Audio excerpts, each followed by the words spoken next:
Hello everyone. आज बेटा exam booster के अंदर हम स्टार्ट करेंगे module number 5 productivity management and quality management. तो जल्दी से ज्वाइन करें।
गुड आफ्टरनून बेटा।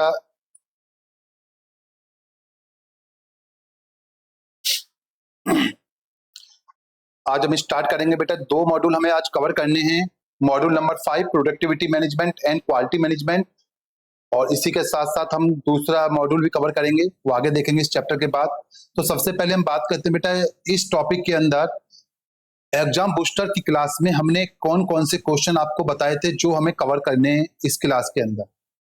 ये जो प्रोडक्टिविटी मैनेजमेंट का टॉपिक है, इस टॉपिक में टोटल एक ही न्यूमेरिकल चैप्टर है, और वो न्यूमेरिकल क्वेश्चन जो हमारे एग्जाम के पॉइंट ऑफ व्यू से बहुत ही ज्यादा मोस्ट इंपोर्टेंट हैं, उन्हें देखिए बेटा एक बार। क्वेश्चन नंबर 2 है, 3 है, 4 है, 5, 7 और एक क्वेश्चन नंबर 27। अदर क्वेश्चन की हम बात करें तो बेटा वो है क्वेश्चन नंबर 24। इसका मतलब पहले इस टॉपिक में से हम इन क्वेश्चनों को कवर करेंगे।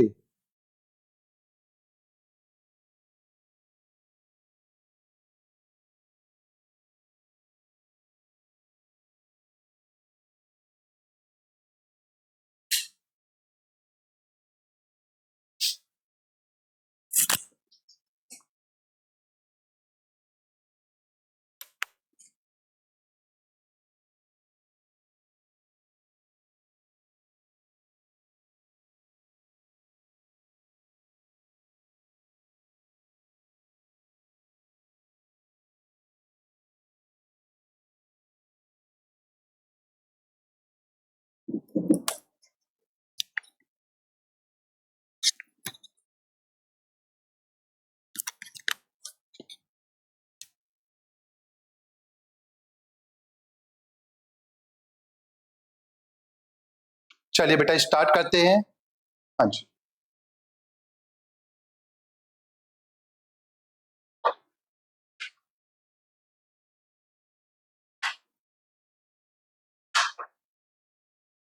सबसे पहले क्वेश्चन नंबर 2 निकाले बेटा।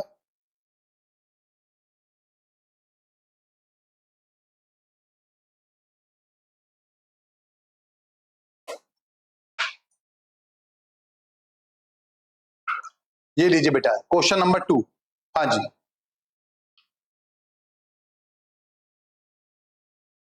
देर are two industries A and B manufacturing house compliance the standard time per piece is 15 minute.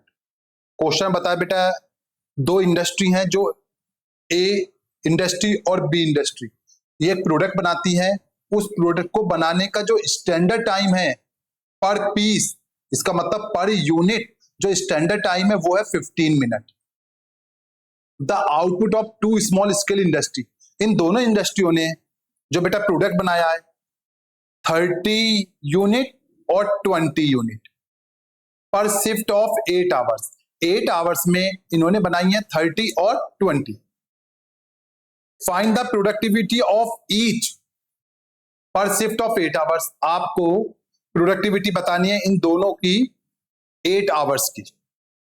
What is the expected production of each per week consisting of 6 days. और आपको बताना बेटा expected production of each, प्रत्येक का expected production बताना पर week का, जो कि एक वीक में दिन कितने हैं बेटा यहाँ पर 6 डेज। चलिए बहुत सिंपल सा छोटा सा क्वेश्चन है, इसको करते हैं हम स्टार्ट।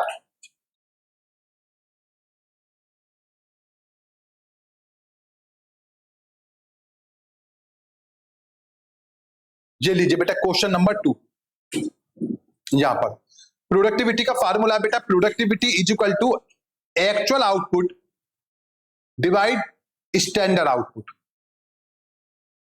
अब हमें करना calculation of standard output of 8 hour shift. हमें एक्चुअल आउटपुट पता है क्वेश्चन के अंदर का, हमारा एक्चुअल आउटपुट कितना आया है 8 आवर्स की शिफ्ट में। ए का भी पता है हमें, बी का भी पता बेटा। तो हमें सबसे पहले कैलकुलेट जो करना है वो है स्टैंडर्ड आउटपुट ऑफ 8 आवर्स। तो यहां पर हमने कैलकुलेट किया बेटा स्टैंडर्ड आउटपुट ऑफ 8 आवर्स, और 8 आवर्स को हमने कन्वर्ट कर दिया मिनट में 60 से मल्टीप्लाई करके। और एक यूनिट को बनाने में जो बेटा स्टैंडर्ड टाइम लगता है वो है 15 मिनट, तो हमने इसको 15 मिनट से डिवाइड कर दिया। ठीक है, तो बेटा आपका आउटपुट आएगा 32 यूनिट। इसका मतलब है 8 आवर्स में जो स्टैंडर्ड प्रोडक्शन होना चाहिए वो होगा बेटा 32 यूनिट। लेकिन जो एक्चुअल आउटपुट आया ए का वो 30 यूनिट है और बी का एक्चुअल आउटपुट 20 यूनिट है। तो आपको बेटा प्रोडक्टिविटी बतानी है। तो सबसे पहले देखें बेटा दोनों का ही प्रोडक्टिविटी 100 से कम आएगी, क्योंकि दोनों इंडस्ट्रियों ने ही 32 यूनिट से कम बनाई है। तो यहां बात करते हैं प्रोडक्टिविटी ए की। तो productivity of A is equal to 30 unit, इसका मतलब actual output divide by standard output into 100 is equal to हमारा ये आ गया 93.75% हमारा आ गया इंडस्ट्री ए का प्रोडक्टिविटी। बी की निकालें actual output divide by standard output into 100 is equal to ये आ गया हमारे पास 62.5%। अब हमसे पूछा क्वेश्चन के अंदर ये और बता दीजिए सर एक्सपेक्टेड आउटपुट कितना होगा दोनों का एक वीक का।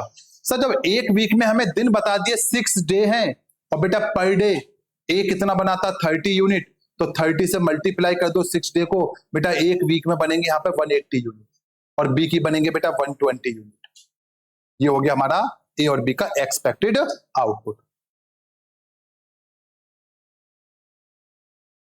ठीक है, ये क्वेश्चन हमारा कंप्लीट हो गया बेटा। इसकी प्रैक्टिस करके जानी है क्योंकि एग्जाम में आ सकते हैं ये क्वेश्चन। जो भी क्वेश्चन मैं करा रहा हूं आज की क्लास में, ये सारे क्वेश्चन बेटा बड़े ध्यान से आपको प्रैक्टिस करके जाना है एग्जाम देने के लिए। चलिए नेक्स्ट क्वेश्चन पे आते हैं। इसके बाद बेटा क्वेश्चन नंबर 3 देखेंगे।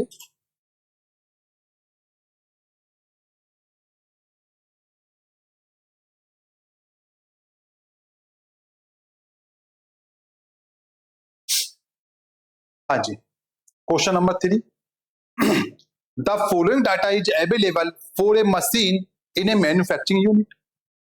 हाँ जी, आवर्स वर्क पर डे, जो बेटा पर डे काम होता है वो 8 आवर्स होता है। वर्किंग डे पर मंथ 25 है।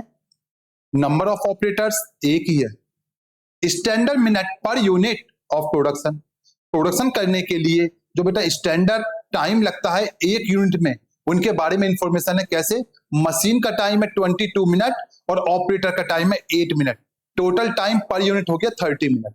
मशीन को चाहिए 22 मिनट और ऑपरेटर को चाहिए 8 मिनट। टोटल मिला के 30 मिनट का टाइम चाहिए एक यूनिट को प्रोड्यूस करने के लिए। ये स्टैंडर्ड है। अब पहला point, if plant is operate at 75% efficiency. ये जो पॉइंट दिया गया बेटा, वैसे तो यहां पर 1 पॉइंट लिखा हुआ, लेकिन इस पॉइंट को हम ध्यान से समझना बेटा, क्योंकि ये जो पॉइंट दिया गया है ये क्वेश्चन के अंदर ये मान के दिया गया कि ये पूरे प्लांट के लिए एफिशिएंसी है, ना कि सिर्फ स्पेशल इस पॉइंट के लिए।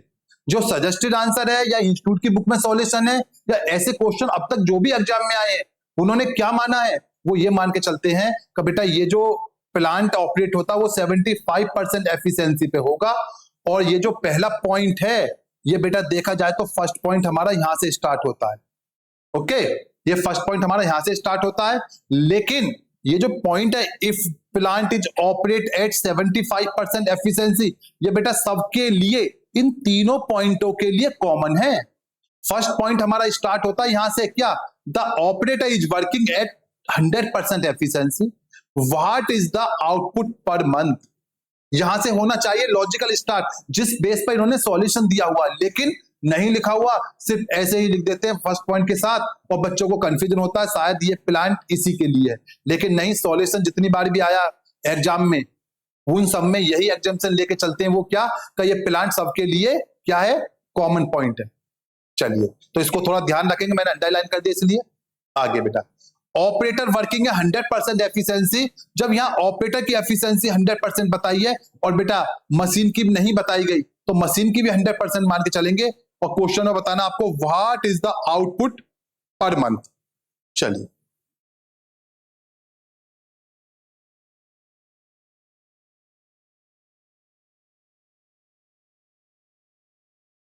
ये लीजिए 3 question.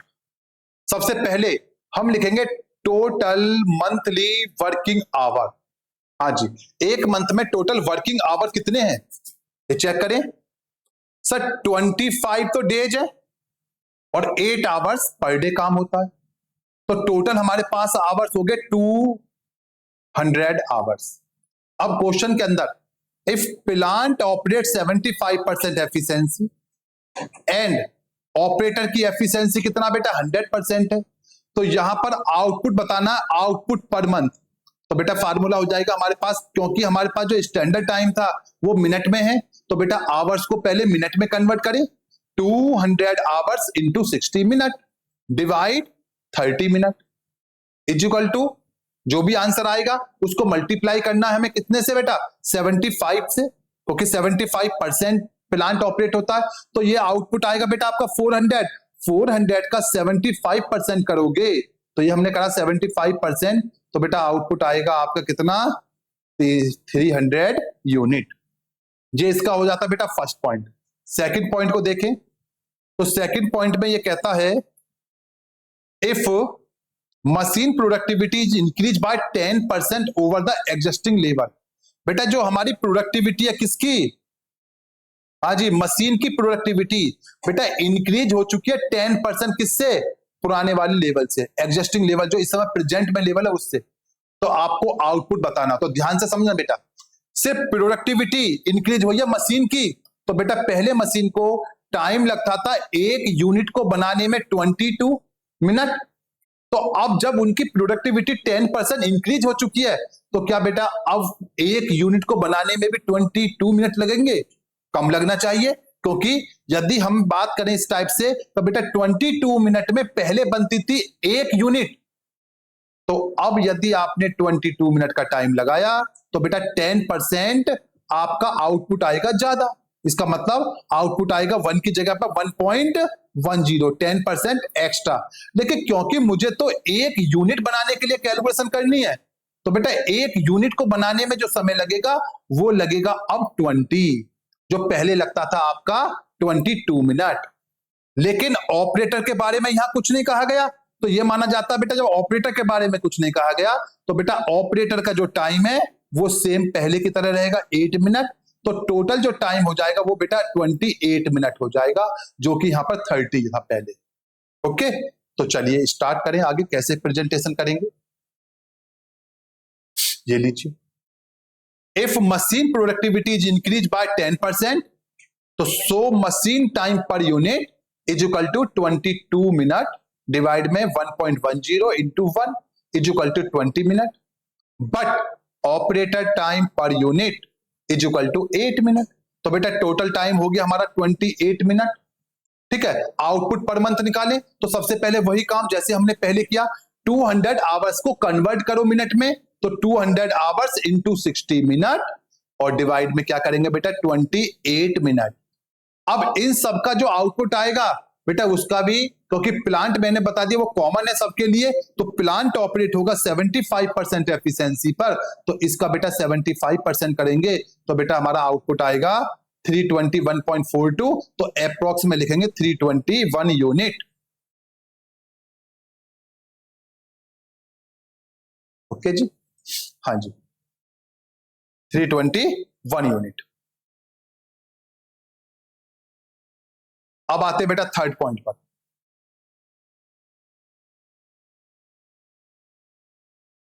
If operator efficiency is reduced by 20% over the existing level, जो बेटा प्रेजेंट का हमारा एग्जिस्टिंग में लेवल है, उसमें क्या हो गया बेटा, ऑपरेटर की एफिशिएंसी इस बार रिड्यूस हो गई है। What will be the output per month?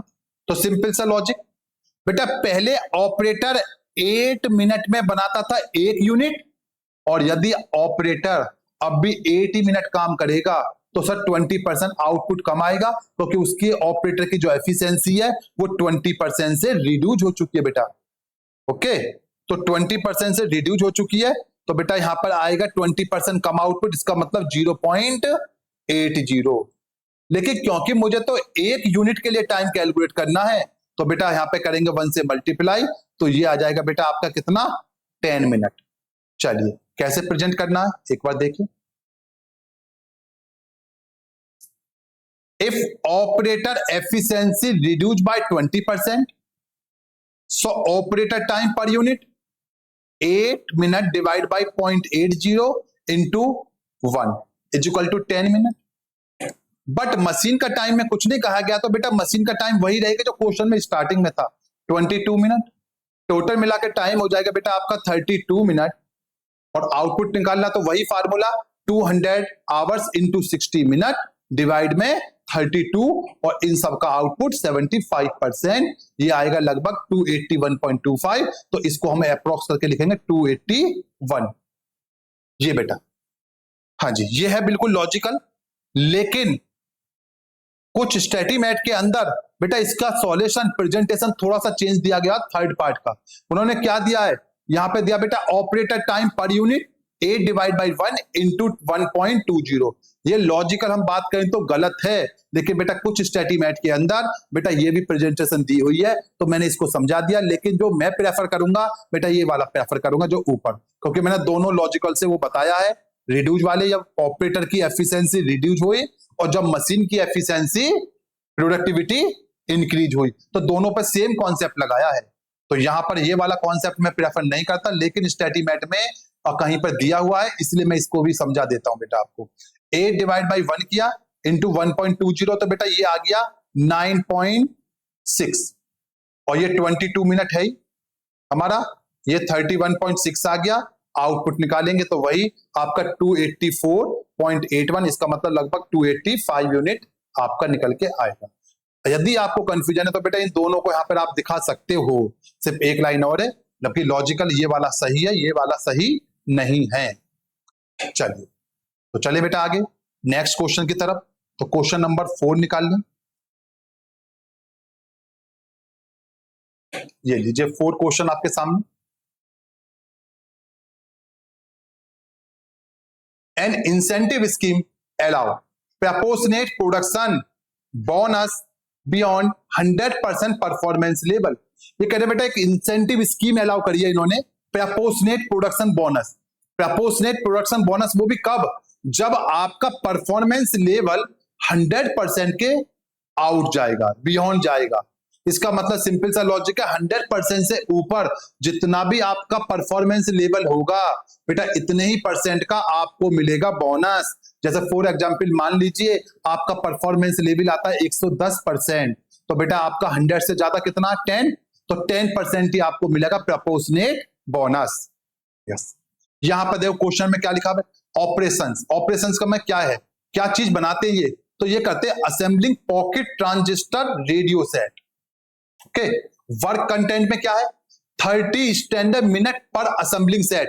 एक यूनिट को असेंबल करने में, इसका मतलब एक यूनिट को सेट करने में जो समय लगता है स्टैंडर्ड, वो 30 मिनट लगता है बेटा। अटेंडेंट टाइम, अटेंडेंट टाइम में यहां बताया गया बेटा जो अटेंडेंस लगी वर्कर की वो 8 आवर्स है, इसका मतलब 8 आवर्स की शिफ्ट में काम होता है। और नीचे लिखा हुआ time spend on unmeasured work 2 hours, इसका मतलब ये है सर इसमें से 8 आवर्स में से 2 आवर्स ऐसे हैं जो बेटा प्रोडक्शन करने पे खर्च नहीं हुए हैं, वो किसी और वर्क में हुए हैं। उस समय 2 घंटे के अंदर हमने कोई और वर्क किया है, हमने प्रोडक्शन नहीं किया है। यहां लिखा हुआ number of set assembling during the day 15।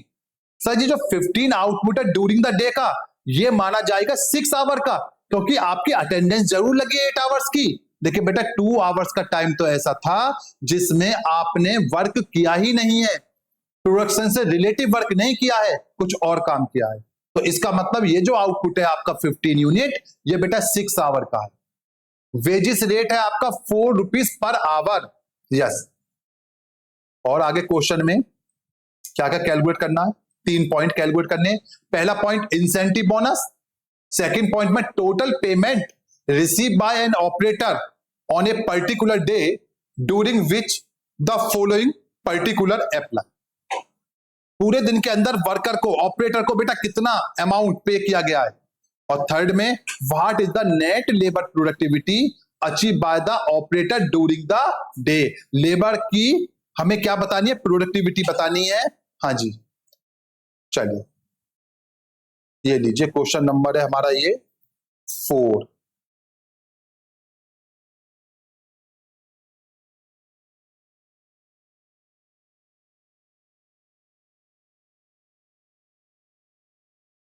सबसे पहले हम बात करेंगे बेटा, क्वेश्चन के अंदर हमें बताया जो हमारा एक्चुअल आउटपुट है ये कितने आवर्स का माना जाएगा, 6 आवर्स का, क्योंकि 2 आवर्स का टाइम ऐसा था जिसमें प्रोडक्शन नहीं हुआ। तो बेटा हमने लिखा 6 आवर का आउटपुट, इसका मतलब actual output of 6 hour is equal to 15 set, और स्टैंडर्ड प्रोडक्शन, इसका मतलब स्टैंडर्ड आउटपुट ऑफ 6 आवर का कितना होगा बेटा, एक यूनिट को बनाने में लगते हैं 30 मिनट। तो बेटा पहले 6 आवर को कन्वर्ट करो मिनट में, तो 6 into 60 divide by 30 is equal to 12 set, 12 unit बनेंगी स्टैंडर्ड के अकॉर्डिंग, लेकिन एक्चुअल में हमने बनाई कितनी, 15। इसका मतलब आपका परफॉर्मेंस लेवल, प्रोडक्टिविटी अच्छी है। चेक कर ले एक बार, परफॉर्मेंस लेवल परसेंटेज में या फिर प्रोडक्टिविटी परसेंटेज में निकालेंगे तो बेटा फार्मूला होगा हमारा actual output divide by standard output into 100। तो ये हमने वैल्यू पुट कर दी 15, 15 divide by 12 into 100 is equal to 125।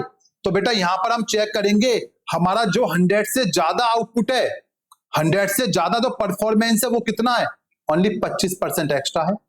125% आया तो इसका मतलब 25% हमारा क्या है, एक्स्ट्रा है। तो बेटा 25% का हमें मिलेगा बोनस। तो बोनस कैसे निकालेंगे, पहला point incentive bonus is equal to, हाँ जी, incentive bonus is equal to क्या सर, 6 आवर।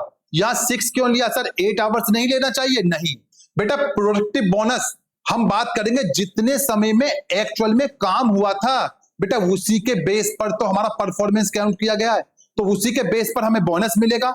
जो 2 आवर्स हमने कोई काम ही नहीं किया तो बेटा उस समय हमारा प्रोडक्टिव तो था वर्क, तो उस समय पर हम आवर्स में बोनस नहीं देंगे। बोनस हमेशा दिया जाएगा जिस समय पर हमने प्रोडक्शन किया, उस प्रोडक्शन करने की वजह से हमारा परफॉर्मेंस लेवल क्या था। तो वो कितने आवर्स का प्रोडक्शन था, 6 आवर का। तो बेटा 6 आवर की पहले हम देखेंगे क्या वेजेस बनती है, 6 आवर्स इंटू 4 आपकी वेजेस बनती है 24। तो 24 का 25% आपको मिल जाएगा बोनस इक्वल टू 6 रुपीज। ये आगे बेटा पहला पॉइंट बोनस का। सेकंड पॉइंट में पूछा है total payment receive by the worker per day कितना होगा बेटा। तो सबसे सिंपल बात है, जो गारंटीड वेजेस मिलेगी बेटा, गारंटीड वेजेस तो आपको 8 आवर्स की मिलेगी, चाहे आपने 6 आवर काम किया हो या कम किया हो, लेकिन गारंटीड वेजेस आपको मिलेगी 8 आवर्स की। तो 8 hours into 4 is equal to 32। लेकिन बोनस जो दिया गया है वो आपका मिलेगा प्रोडक्टिव पर। तो इंसेंटिव बोनस आपका आता बेटा 6, तो टोटल मिला के बन जाता है हमारा 38।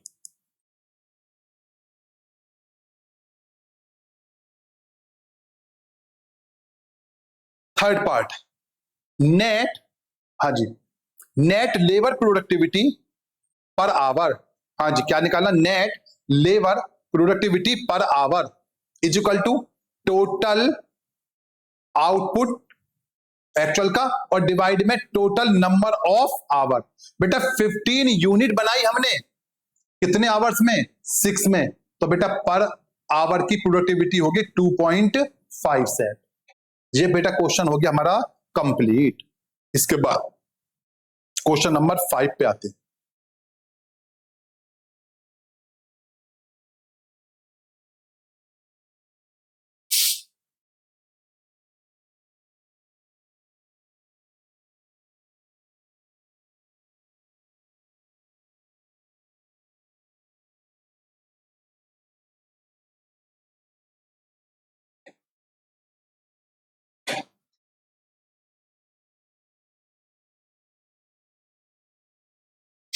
क्वेश्चन नंबर 5 देखिए बेटा, नंबर ऑफ ऑपरेटर 15 है,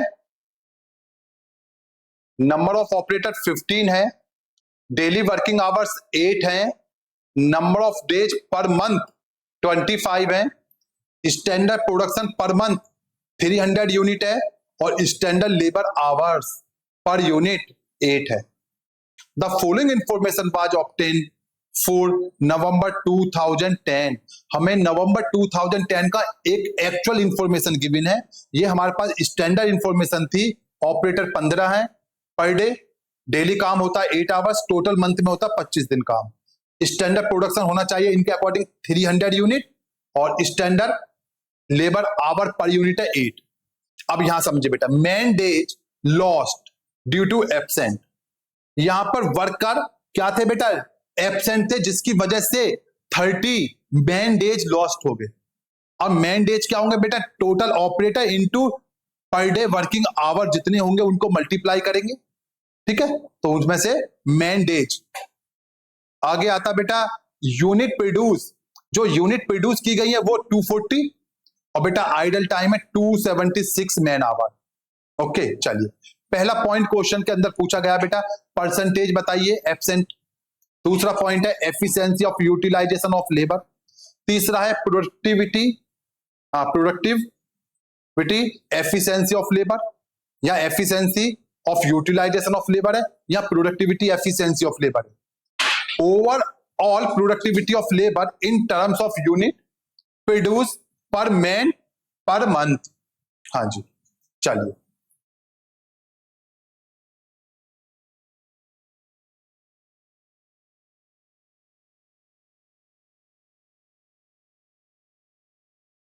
चलिए सबसे पहले हम काउंट करते हैं बेटा, हमारे पास टोटल मैन डेज कितने हैं। तो देखो 15 मैन, इसका मतलब 15 ऑपरेटर हैं, और पर डे पर मंथ में बेटा 25 डेज काम करते हैं। तो एक मंथ के अंदर हमारे पास कितने मैन डेज हो गए? 375। अब पर डे कितने आवर्स काम होता है बेटा? 8 आवर्स। तो 375 into 8 hours is equal to 3000 man hours. Absent निकालना है तो बेटा 30 मैन डेज है एब्सेंट में, इंटू 8 आवर्स पर डे काम होता है। यदि हम एब्सेंट के आवर्स काउंट करें तो टोटल 240 मैन आवर्स हमारी एब्सेंट हैं। अब परसेंटेज में निकालते हैं। पहला पॉइंट एब्सेंट परसेंटेज पूछा बेटा हमसे, तो ये लीजिए 30 मैन डेज एब्सेंट है टोटल 375 में से, तो 30 divide by 375 into 100 is equal to बेटा 8%। सेकेंड पॉइंट है हमारा efficiency of utilisation of labour. Percentage में बताना, तो इसका फार्मूला है बेटा standard labour hour for actual production. इसका मतलब जो हमारा एक्चुअल प्रोडक्शन हुआ है एक्चुअल में, उसके लिए हमें कितने स्टैंडर्ड आवर्स लगने चाहिए, divide by total labour our into 100। तो बेटा हमने एक्चुअल में बनाई 240 यूनिट, इसका मतलब 240 यूनिट। अब 240 यूनिट जो हमने बनाई, हाँ जी, उसको मल्टीप्लाई कर दो बेटा कितने से? 8 से, 8 आवर्स। ओके, हाँ जी, एक यूनिट को बनाने में कितना समय लगता है? Standard 8 hours. तो 240 into 8 divide by 3000 into 100 is equal to 64%। Yes, और नेक्स्ट है बेटा हमारा productivity efficiency of labour percentage में is equal to standard hours for actual production divide actual hours used into 100 is equal to 240 into 8, ये same वही है। Divide में क्या करेंगे इस बार ध्यान से बेटा, टोटल थे हमारे पास 3000 घंटे, जिसमें से 276, इसका मतलब 276 आवर तो बेटा आइडल थे, जिसमें कोई काम ही नहीं हुआ। और बेटा 240 आवर्स हमारे क्या थे, एब्सेंट थे, जो हमने ऊपर कैलकुलेट किया था 30 mandays into 8 hours per day into 100, तो बेटा ये आ गया 77.33%।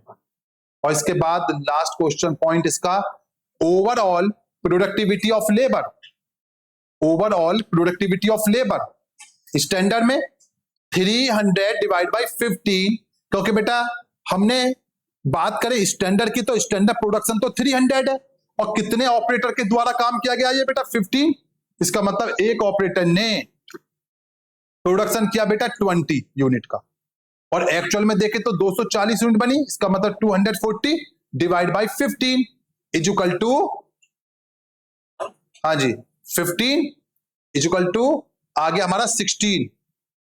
यस, चलिए तो बेटा यहां पर देखा जाए तो स्टैंडर्ड प्रोडक्शन तो हुआ 16 यूनिट का, स्टैंडर्ड प्रोडक्शन 20 का, और एक्चुअल हुआ 16 का, तो बेटा कितने परसेंट डिग्रीज हो गया production, 20 minus 16 is equal to 4, और परसेंटेज में निकालना है तो क्या करेंगे बेटा 4 divide by 20 into 100 is equal to 20%।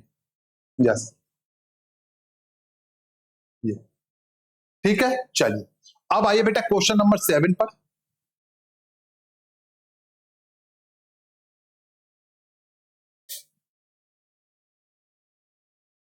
ये लीजिए क्वेश्चन नंबर 7 बहुत इजी है, और इस टाइप के 4 बार क्वेश्चन एग्जाम में आ चुका, 4 टाइम्स, बिल्कुल सिंपल, 1 मिनट से कम टाइम में सॉल्व हो जाता क्वेश्चन। देखिए बेटा, compute the productivity per machine our with the following data, also draw interpretation.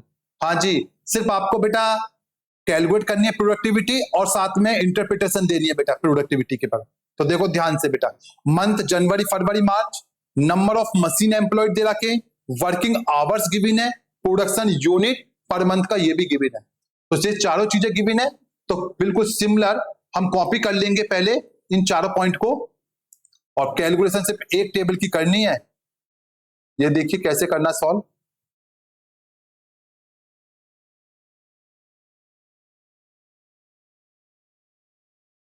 ये लीजिए बेटा,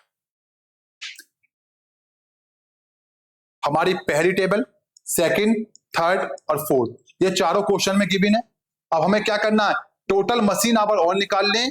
कैसे sir, number of machine employed into working hour, इन दोनों को मल्टीप्लाई कर दे तो बेटा ये आ गया हमारे पास 88,000, 99,000, 1,27,600। फार्मूला लगा देंगे, productivity per machine hour is equal to number of unit produce divide total machine hour. तो जनवरी मंथ में टोटल यूनिट हमने प्रोड्यूस की 99,000, कितने आवर्स लगाए, 88,000 आवर्स, तो बेटा प्रोडक्टिविटी आ गई हमारी पर आवर की 1.125। फरवरी में हमने बनाई बेटा 1 लाख यूनिट, और बेटा आवर्स कितने लगाए उसके लिए 99,000, तो 1.01, और मार्च में 1,25,000 यूनिट बनी, लेकिन आवर्स कितने लगाए 1,27,600, तो प्रोडक्टिविटी आई 0.980।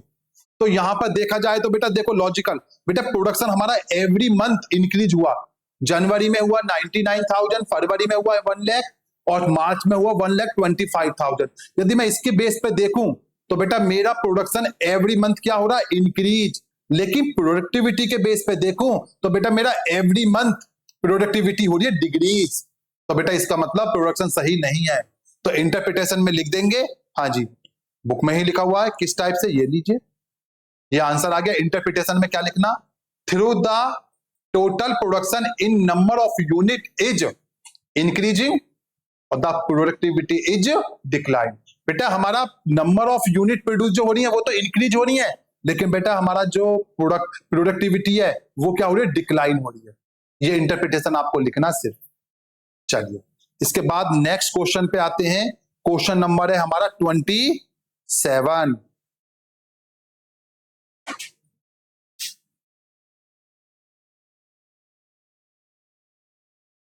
क्वेश्चन नंबर 27 के बेस पर भी काफी टाइम्स एग्जाम में क्वेश्चन आ चुका बेटा।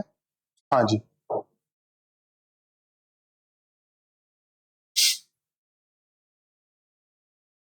The work study engineering carrying out the work sampling study in a machine shop for a duration of 120 hours. बेटा ये ड्यूरेशन दे रखा 120 hours. The following observation were made, क्या क्या ऑब्जर्वेशन हुए ये टेबल में क्या क्या देखो। टोटल नंबर ऑफ ऑब्जर्वेशन हुए बेटा 7000 और नो वर्किंग एक्टिविटी, जिसमें से 1200 ऐसी एक्टिविटी थी जिसमें कोई काम नहीं हुआ, जिसको बोलते हैं नो वर्किंग एक्टिविटी।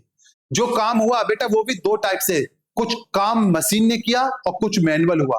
तो ratio between manual to machine element 2:1। Average rating factor 120%। इसका क्या मतलब, सर जिस समय ये वर्क हुआ उस समय परफॉर्मेंस रेटिंग क्या था हमारा, उस समय परफॉर्मेंस लेवल क्या था हमारा, 120%। Total number of job produce during study, इस समय हमारा जो पूरा स्टडी की हमने बेटा, इस समय हमारा प्रोडक्शन कितना हुआ 800 यूनिट।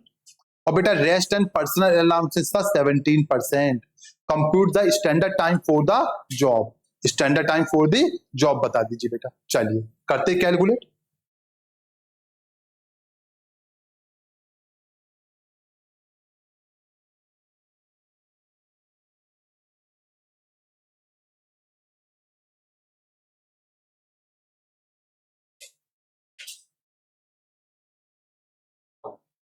ट्वेंटी 27 में आई।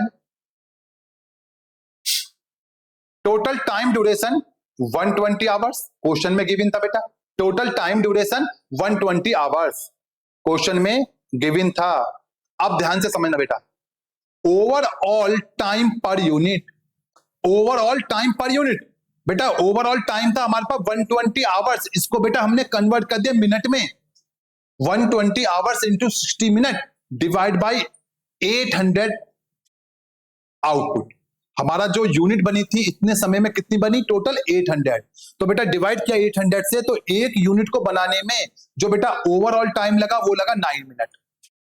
अब क्योंकि बेटा इसमें कुछ ऑब्जर्वेशन ऐसे थे जिसमें काम ही नहीं हुआ, तो यहां पर हमने निकाला बेटा effective average time per unit is equal to, sir 9 minute divide by 7000। 9 minute का समय लगा था बेटा ऑन एन एवरेज, लेकिन क्योंकि बेटा टोटल 9 मिनट का समय जब लगा जब हमने किए थे टोटल 7000 ऑब्जर्वेशन, लेकिन बेटा 1200 ऑब्जर्वेशन तो ऐसे थे एक्टिविटी जिसमें कोई काम ही नहीं हुआ। तो बेटा 7000 में से 1200 को हमने कर लिया माइनस, तो बेटा 5800 आ गया हमारा इफेक्टिव। तो इसलिए इससे करेंगे हम इसको मल्टीप्लाई, तो बेटा ये आएगा 7.46 मिनट। अब जो 7.46 मिनट लगी, ये भी बेटा इसमें भी दो चीजें हैं, क्या, कुछ समय मैनुअल का है और कुछ समय मशीन का है। तो बेटा मैनुअल टाइम पर यूनिट और बेटा मशीन टाइम पर यूनिट क्या रेशो था, 2:1। तो बेटा 7.46 को हमने 2:1 में डिवाइड कर दिया, तो बेटा मैनुअल का टाइम आ गया हमारा 4.97 और बेटा मशीन का टाइम आ गया हमारा 2.49। इसके बाद नॉर्मल टाइम पर यूनिट, हाँ जी, normal time per unit is equal to कितना, बेटा जो नॉर्मल टाइम था हमारे पास 4.97, इसको मल्टीप्लाई कर दो 120% से। हाँ जी, मल्टीप्लाई कर दो इसको 120% से, जो हमारा एवरेज रेटिंग फैक्टर दे रखा है, और जो मशीन का टाइम है उसको इसमें ऐड कर दो। क्यों, क्योंकि बेटा मशीन को कभी भी 100% से ज्यादा एवरेज रेटिंग फैक्टर नहीं दे सकते। मशीन का एवरेज रेटिंग फैक्टर 100 से कम तो हो सकता है लेकिन ज्यादा नहीं हो सकता, इसलिए उसको 100% तक ही रखा है। मैनुअल को हमने दिया है, ठीक है, 120%, लेकिन मशीन को नहीं दिया। इन दोनों का टोटल कर लेंगे तो ये आ जाएगा 8.454।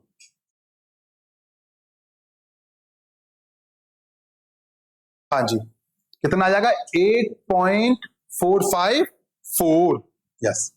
अब स्टैंडर्ड टाइम पर यूनिट निकालना, तो फार्मूला लगा देंगे बेटा, 70% का अलाउंसेस है, इसका मतलब 8.454 into 117% is equal to 9.89 minute. Yes, ये क्वेश्चन हमारा हो गया कंप्लीट। हाँ जी, तो देखा जाए तो हमारा ये वाला प्रोडक्टिविटी में जो मैंने क्वेश्चन आपको लिखवाए थे वो यही क्वेश्चन है, पेपर में सारे क्वेश्चन यहीं से आएंगे। ठीक है बेटा, तो इसको हम कंप्लीट रिवीजन कर लेंगे घर जाके। यस, तो अब क्या करते हैं, ये टॉपिक हमारा कवर हो गया, अब हम नेक्स्ट टॉपिक की तरफ चलेंगे। नेक्स्ट टॉपिक हमें कवर करना है प्रोजेक्ट मैनेजमेंट, जिसमें से 100% एग्जाम में क्वेश्चन आता ही आता है।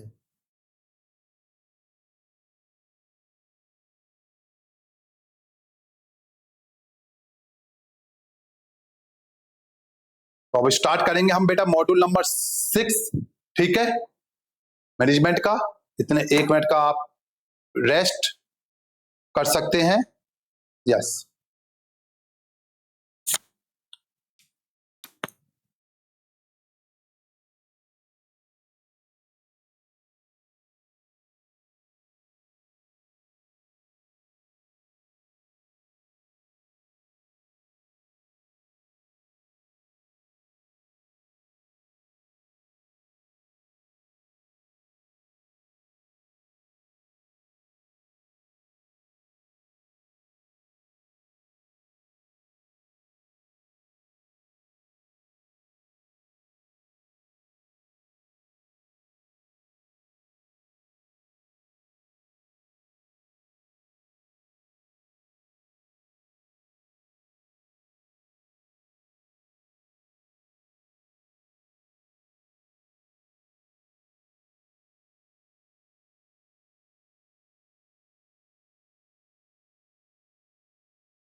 सही में भैया सब दिखा के जाएगा ना, इस बार आपको नहीं बताएगा बिना कैसे भी ट्रांसपोर्ट करके उठा तो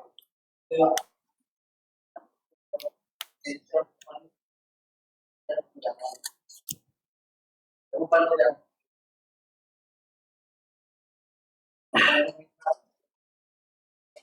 जरा मुझे ठीक हो, ठीक है ना। और 5.4 फिर जो होता फिर देखिए मेरी को अगर एक होता चलिए बेटा स्टार्ट करते हैं अपना प्रोजेक्ट मैनेजमेंट। हाँ जी, ये जो मॉड्यूल है बेटा, मॉड्यूल नंबर 6, अभी तक जितने भी आपके 2022 सिलेबस के एग्जाम हुए हैं, हर एग्जाम के अंदर इसमें से क्वेश्चन आता है। 5 और 6 जो मैंने अभी लास्ट में कराया 5 उसमें से भी क्वेश्चन बन जाता है और 6 में से भी बन जाता है, लेकिन 6 में से तो अभी तक 6 और 7 में से हर अटेम्प्ट के अंदर क्वेश्चन आ रहे हैं बेटा। तो पहले इसको कंप्लीट करते हैं। हाँ जी, और ये मैं आपको बता दूं बेटा, कल जो हमारी क्लास हुई थी उसके बाद में कुछ क्लासेस मैंने रिकॉर्ड की हैं और वो मैंने अपने चैनल पर डाल दी गई। तो आप वहां से उन क्लासेस को सबको देख लेंगे। जिन बच्चों के पास, हाँ जी, जिन बच्चों के पास मेरे चैनल का लिंक ना हो तो बेटा वो यहाँ से, ये मेरा कॉन्टैक्ट नंबर लिखा हुआ है, हाँ जी, इस कॉन्टैक्ट नंबर पे मुझे मैसेज कर देंगे, व्हाट्सएप कर देंगे और मैं आपको बेटा सारे जितनी भी क्लासेस हुई हैं सारे चैप्टरों की आपको बूस्टर क्लासेस प्रोवाइड में करा दूंगा। सारे चैप्टर रिकॉर्ड हो चुके हैं, सिर्फ ये चैप्टर रह गया था तो मैं आपको इसको लाइव ले रहा हूँ। बाकी सारे चैप्टर आपके रिकॉर्ड हैं। जिन बच्चों को पूछना हो क्लास के बाद मुझे व्हाट्सएप कर देंगे, उनमें सारे बच्चों को उस क्लास का लिंक प्रोवाइड करा दूंगा। यस, तो आप स्टार्ट करते हैं बेटा। चलिए, जैसे बेटा ये भी हमारे बताया आपको, जो हमारा मॉड्यूल नंबर 6 है, हाँ जी, जो मॉड्यूल नंबर 6 है ये भी हमारा, हाँ जी, ये भी हमारा मॉड्यूल नंबर 6 जो है एक ही चैप्टर न्यूमेरिकल से रिलेटिव है और इसके अंदर भी हमें जो क्वेश्चन कवर करने वो है बेटा question number 2, question number 3 question number 7, 2, 3, 7, 12, 14, 11, 18, 24, 25 और अदर में बेटा क्वेश्चन नंबर 8। ये इतने सारे क्वेश्चन हमें इस चैप्टर में कवर करने। यदि इन सारे क्वेश्चनों को कर लेते हो 2, 4, 6, 8, 9 क्वेश्चन कवर करते हो तो 99% चांस हो जाते हैं बेटा एग्जाम में यदि क्वेश्चन आएगा इस चैप्टर से तो आपका कवर हो जाएगा। तो चलिए स्टार्ट करते हैं। हाँ जी, तो सबसे पहले क्वेश्चन नंबर 2 देखें।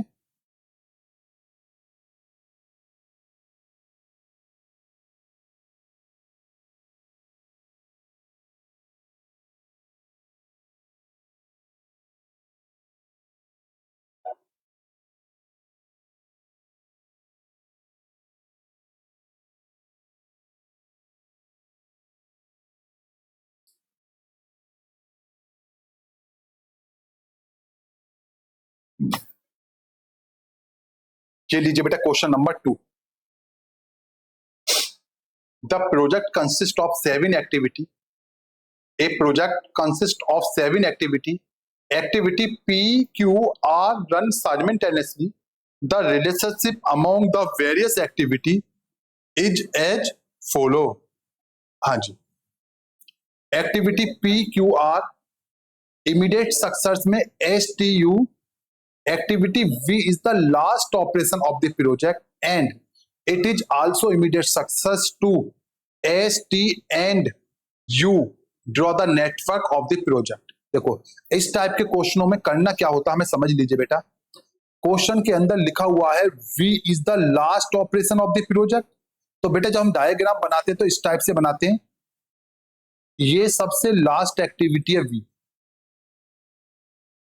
ये सबसे लास्ट एक्टिविटी है V। ओके जी, S, T एंड U इसके लिए क्या थी, इमीडिएट सक्सेस थी।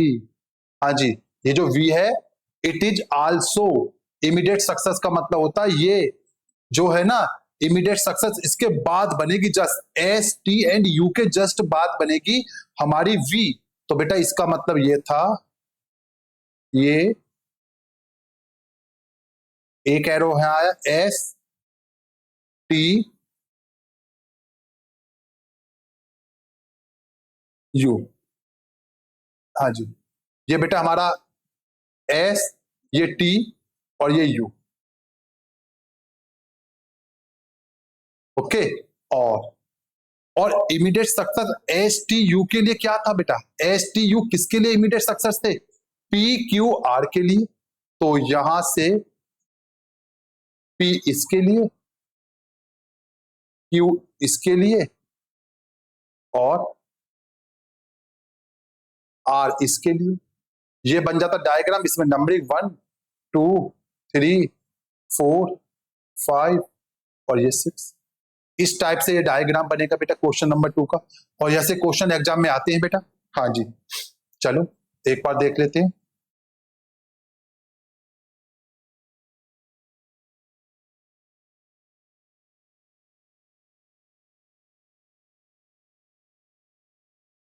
ये लीजिए बेटा क्वेश्चन नंबर 2। हाँ जी, क्वेश्चन नंबर 2 ये बना दिया हमने। हाँ जी, सबसे लास्ट में वी एक्टिविटी पहले बनाई, इससे पहले एस टी यू और बेटा इनसे पहले पी क्यू आर। तो ये डायग्राम बनेगा इस टाइप से क्वेश्चन नंबर 2 का। इसके बाद क्वेश्चन नंबर 2 के बाद हमारा प्रोजेक्ट मैनेजमेंट का क्वेश्चन नंबर 3 है।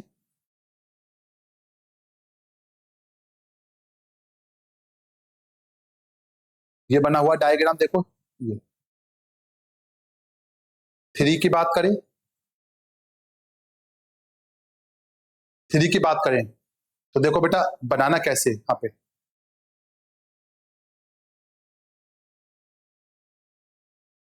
बनाएंगे कैसे इसको पहले समझ लीजिए। 3 को देखें बेटा, draw the network of the project with the following situation. P is the pre request for S। S के लिए P क्या, प्री रिक्वेस्ट माने पहले P बनेगा फिर S बनेगा।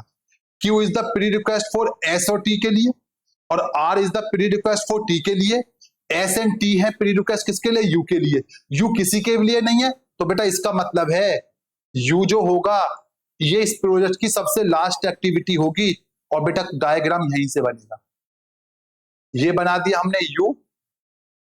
अब U जो था किसके लिए प्री रिक्वेस्ट था, S and T are pre request side, इसका मतलब S and T pre request side किसके लिए थी, U के लिए, तो इसका मतलब यहां आ जाएगा हमारा S और यहां आ जाएगा T, S और T, ठीक है बेटा। अब यहां पे देखिए बेटा, S के लिए प्री रिक्वेस्ट क्या था, P, और सर R किसके लिए था, T के लिए, ये हमारा ये भी काम हो गया, हमारा ये भी हो गया, ये भी हो गया। अब ये बचा से S और T के लिए प्री रिक्वेस्ट क्या था, Q, तो देखो कैसे बनाते हैं इसको, ये हमने बनाया बेटा Q और यहां से लगा दिया हमने डमी यूनिट,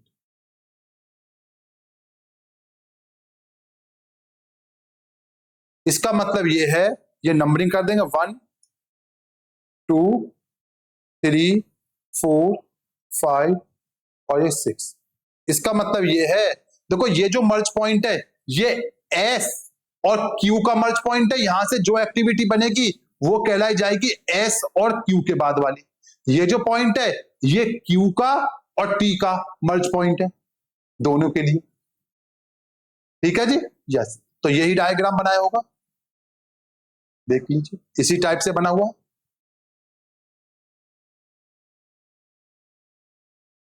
ये कंप्लीट है, हाँ जी, ये डमी वाला,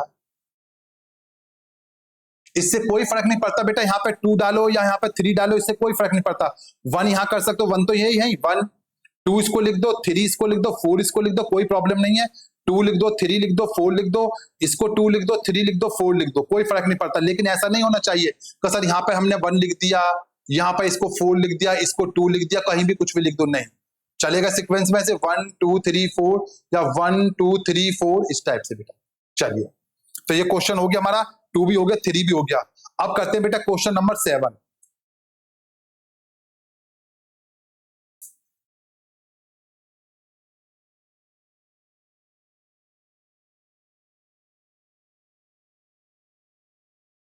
क्वेश्चन नंबर 7 को समझे बेटा, थोड़ा सा टेक्निकल तरीके से, आपके स्टैटिमैट में दिया हुआ है, देखिए बहुत ही इजी है ये क्वेश्चन, इसमें बस एक पॉइंट है, ये जो ना मिसिंग है हमारा यहाँ पर, ये जो दे रखा ना इसमें बी नहीं है, इसको सही कर लेंगे आप अपनी बुक में, हाँ जी, ये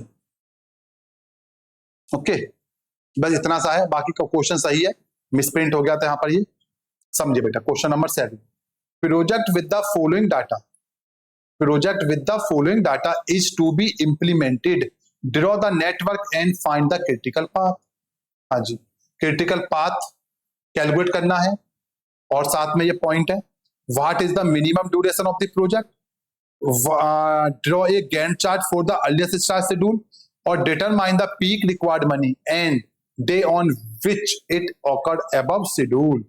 तो चलिए सबसे पहले डायग्राम बनाएंगे, इसमें क्या है, एक्टिविटी ए और बी के लिए डैश लगा हुआ है, इसका मतलब स्टार्टिंग से बनेगी ए और बी, सी ए के बाद, डी बी के बाद, ई ए और बी के बाद, एफ ई के बाद। तो सबसे पहले हम ए और बी बनाएंगे, फिर इसके बाद में हमें, क्योंकि सी की अभी जरूरत नहीं, सी बाद में बनाएंगे, क्योंकि हमें सी के बाद कोई काम नहीं करना। चलिए डायग्राम निकालते हैं, कैसे बनाते हैं देख, क्वेश्चन नंबर 7।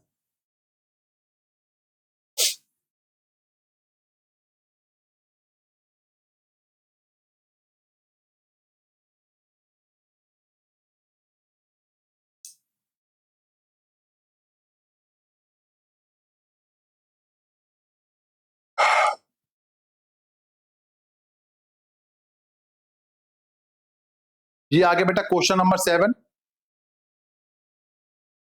ओके, हाँ जी, सबसे पहले हमें डायग्राम बनाया, हाँ जी, यहां से 1 नोड, यहां से ए बनाया, फिर बी बनाया, यहां से हमने सी बनाया, ओके, और यहां से हमने डी बनाया, यहां हमने डमी बनाई, डमी 1 डमी 2, क्योंकि हमें ए और बी के बाद बनाना ई, तो ए और बी के बाद हमने ई बनाया और ई के बाद हमने एफ बनाया, ये रख दिया, इनके नंबरिंग लिख दिए 1 2 3 4 5 6।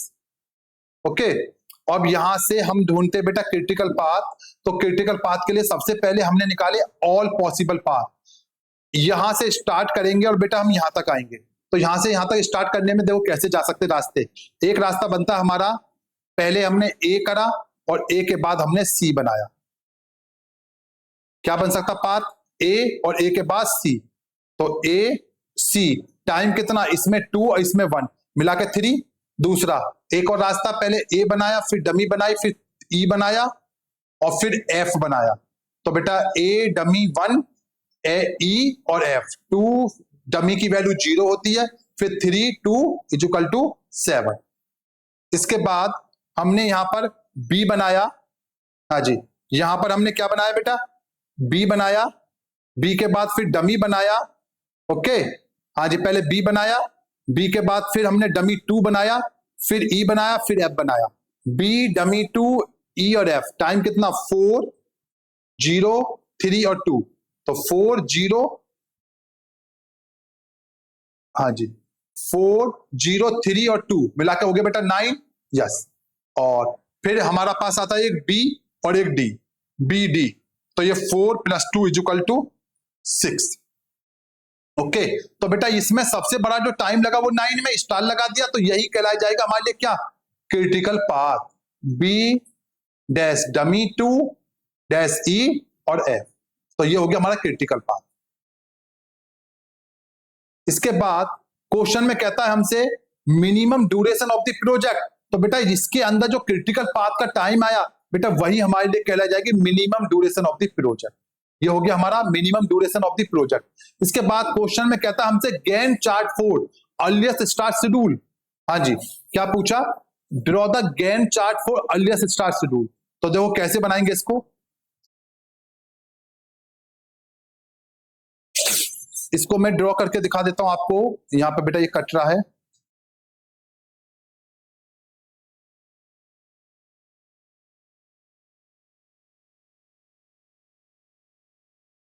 देखिए हमने यहां पर 0 से लेकर 9 तक ड्रॉ कर ली लाइन, यहां पर 0 1 2 3 4 5 6 7 8 9, और यहां पे क्या देखना बेटा, सबसे पहले देखना हमारे पास पहले दिन हमारी कौन कौन सी एक्टिविटी काम पर थी। सबसे पहले हम 0 से काम स्टार्ट करेंगे तो बेटा ए एक्टिविटी में लगेगा 2 दिन का टाइम, 0 से लेकर 2 तक करा बेटा, 0 से लेकर 2 तक ए एक्टिविटी कंप्लीट करने में लगेंगे 2 दिन, और सेम डायग्राम के अकॉर्डिंग देखें तो बेटा बी एक्टिविटी भी हमारी यहां से स्टार्ट होगी, 0 से यहां से स्टार्ट होगी, कंप्लीट करने में कितने दिन लगेंगे, 4 दिन,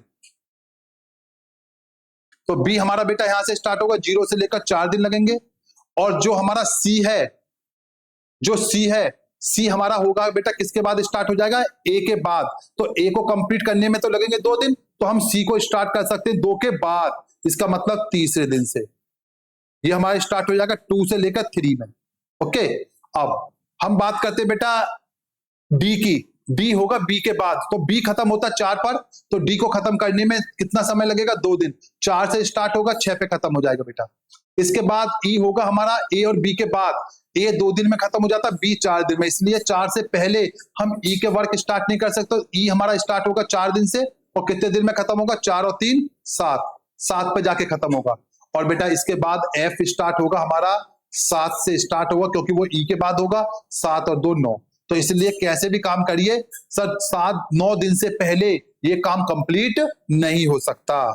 यस, इसके बाद पीक रिक्वायरमेंट मनी निकालना, ये हाथ से छोड़ दीजिए आप इसमें पार्ट को, ये तो दोबारा कॉपी होकर आ गया। Peak requirement money of will occur during the simulation activity, simple सी बात है, यहाँ पे देखना बेटा हमारी कॉस्ट कैसे आएगी, कितना हमने लिखे डेज 9 तक, 1 2 3 4 5 6 7 8 9, पहले दिन कौन कौन सी एक्टिविटी काम पे थी, ए और बी, फर्स्ट डे 0 से 1 में देखोगे तो बेटा कौन कौन सी एक्टिविटी काम पे थी, 1 ए और बी, सर ए की कॉस्ट कितनी है, बी की कॉस्ट कितनी, तो क्वेश्चन में चेक करिए 50-50 रुपीज है बेटा।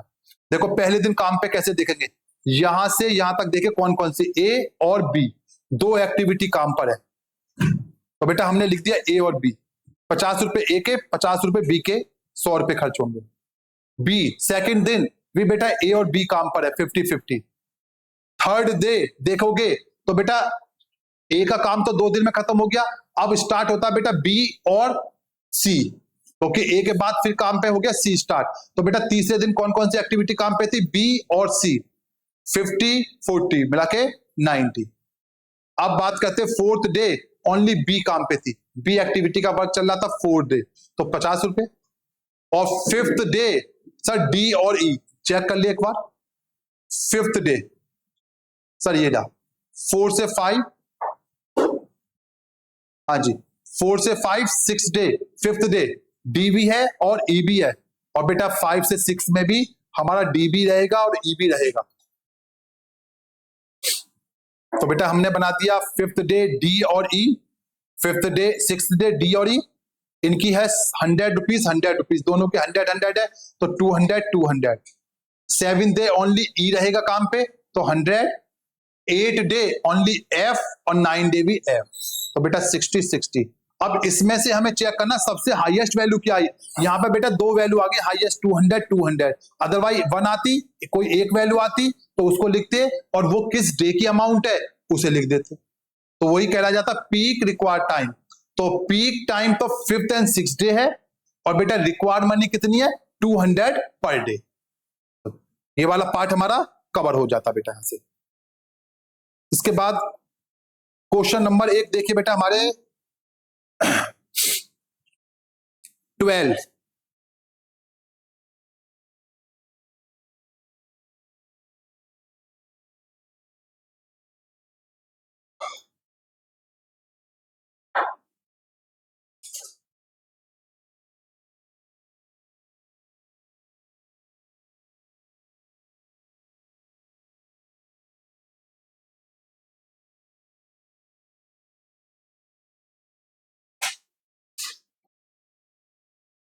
पहले 11 कर लेते हैं फिर 12 करते हैं बेटा। चलो 11 भी हमें करना है, हाँ जी, तो पहले 11 कर ले।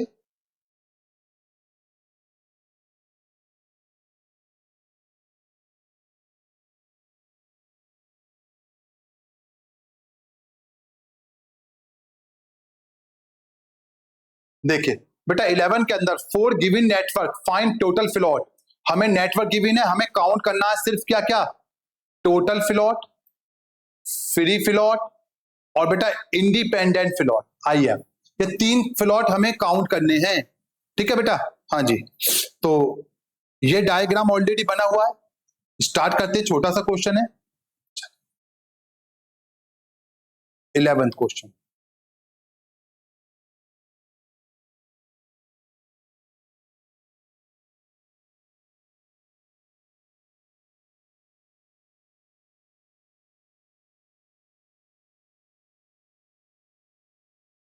ये लीजिए बेटा, डायग्राम ऑलरेडी बना हुआ था। अब डायग्राम के बाद ये 2-2 सर्किल हमें बनाने थे, तो समझिए बेटा यहां पर कैसे बनेंगे। 2 बॉक्स यहां बनाएंगे, और सबसे पहले यहां से जो काम स्टार्ट होगा बेटा हमारा,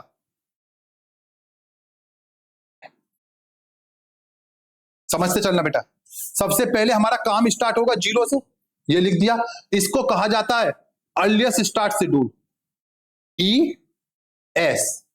ओके, यहां से काम होगा स्टार्ट, अर्लीस्ट स्टार्ट शेड्यूल, और लास्ट वाले बॉक्स जो लास्ट में होता है इसको लिखते हैं LF। हाँ जी, तो यहां से जब हम कोई काम स्टार्ट करेंगे तो बेटा काम स्टार्ट होगा हमारा 0 से, तो 0 से स्टार्ट किया, और इस वाले वर्क को 1 से 2 वाले वर्क को कंप्लीट करने में लगेंगे 8 डेज, तो बेटा हमारा काम कंप्लीट यहां के जाके खत्म कितने में होगा 8 में। तो हम क्या करेंगे 0 में इस 8 को जोड़ देंगे, 8 आ गया, ऐसे यहाँ पे बेटा इस 0 में 4 को जोड़ देंगे, ये 4 आ गया, ये भी कंप्लीट हमारा, ये भी हो गया। अब आगे चलते हैं, हमें यहां से आगे काम स्टार्ट करना बेटा, तो ध्यान से समझना बेटा। यहाँ पे पहले देखो यहाँ पॉइंट पे पहुंचना 4th नंबर पे, तो यहाँ पे 2 रास्ते हैं, एक तो 8 में जोड़ेंगे 2 को, 8 और 2 10, और एक बेटा 4 में जोड़ेंगे 5 को, 4 और 5 9, बेटा जो बड़ी वैल्यू आएगी उसको हम यहाँ पे लेके चलेंगे। ओके, क्योंकि यदि हमने छोटी वैल्यू यहाँ पे ले ली तो बेटा हमारा आगे का काम जो टाइम पे कंप्लीट खत्म करना वो नहीं हो पाएगा।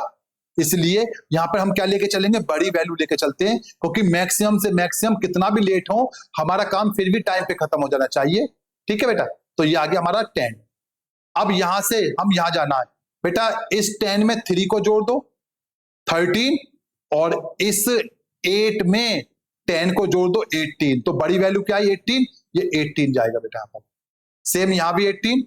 अब रिवर्स में आते हैं कैलकुलेशन करते हुए वापसी यहां पर, तो क्या करेंगे बेटा, 18 में से 3 माइनस कर दो 15, 18 में से 3 माइनस कर देंगे कितना आएगा बेटा 15। यस, इधर यहां पे आते हैं इस वाले सर्किल पर।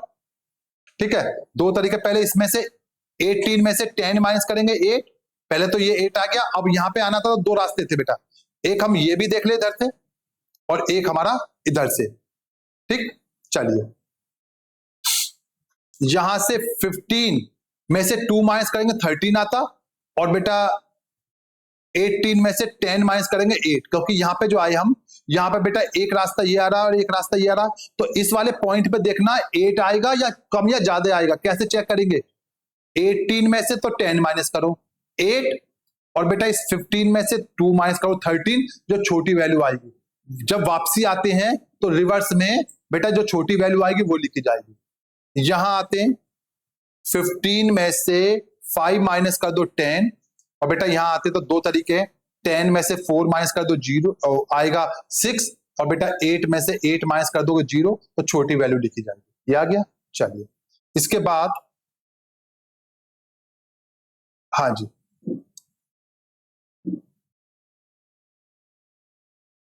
इसके बाद क्वेश्चन के अंदर ये वैल्यू निकालनी आपको सिखाई थी मैंने, मैं दोबारा सिखा देता हूं। हाँ जी, देखिए कितना इजी है, समझना बेटा। यहां पे 1 से 2, 1 से 3, 1 से 2 से 4, 2 से 5, 3 से, तो सबसे पहले हम बात करते हैं हमारे पास क्वेश्चन में क्या गिवन है बेटा, ES, अर्लीस्ट स्टार्ट से डू। तो देखो 1 नंबर के नोट पर क्या लिखा हुआ है, स्टार्टिंग में 0। तो जैसे हमारा काउंट स्टार्ट होता है 1 से 2 के लिए ES क्या है 0 0। सर 2 से 4, ये रहा 2 से काम स्टार्ट होगा तो अर्लीस्ट स्टार्ट क्या है 8। तो यहां पे 2 से 4 में भी 8, और बेटा 2 से 5 में भी 8। 3 पे स्टार्टिंग में क्या लिखा हुआ, 3 पे लिखा हुआ स्टार्टिंग में 4, तो बेटा 3 के लिए 4, और बेटा 4 से 5, ये 4 से 5, 4 के स्टार्टिंग में क्या 10। ये अब इन दोनों को जोड़ दो, ये आ जाएगा बेटा 8, 4 और 0 4, 2 और 8 10, 10 और 8 18, और बेटा 5 और 4 9, और 3 और 10 13।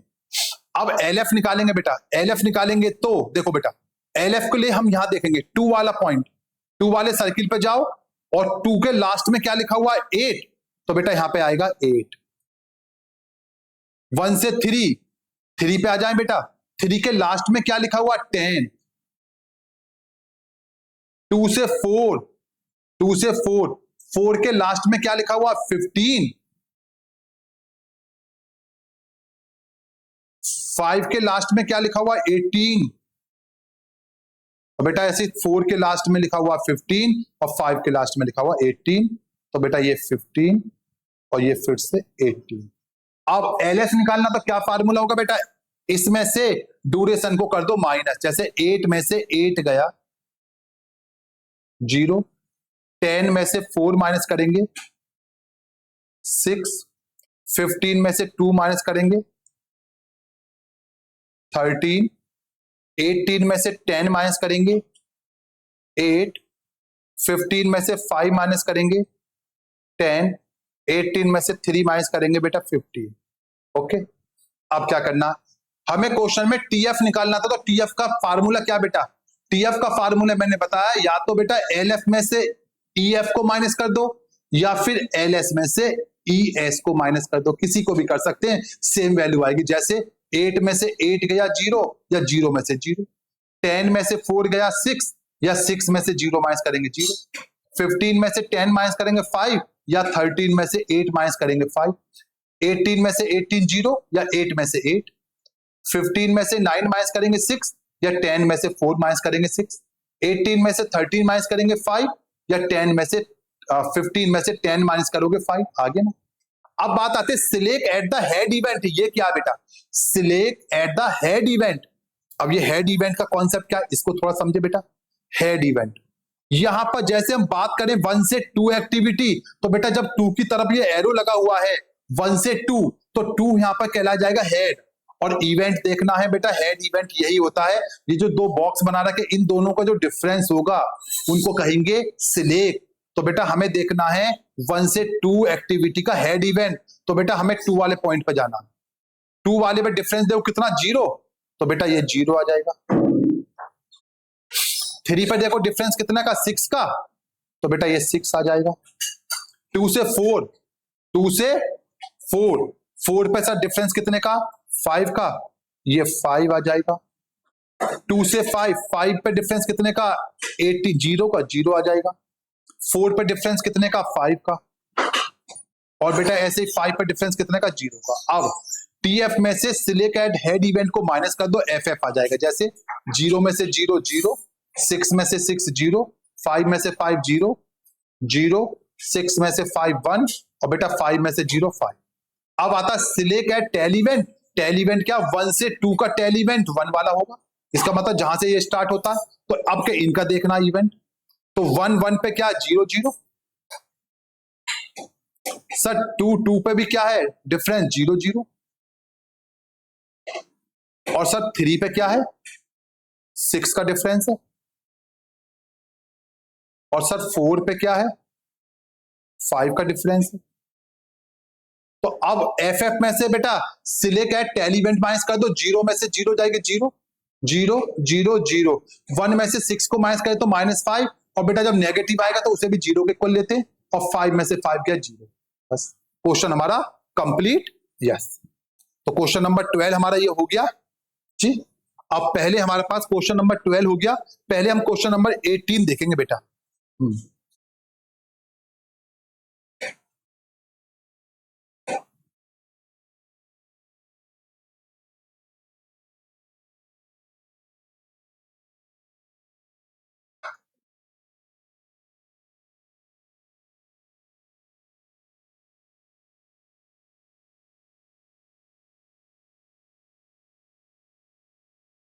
क्वेश्चन नंबर 18 देखिए बेटा, वैसे एग्जाम में इस टाइप के बहुत क्वेश्चन आते हैं। क्वेश्चन नंबर 18 के तरह, draw the network for the following activity and find critical path and duration.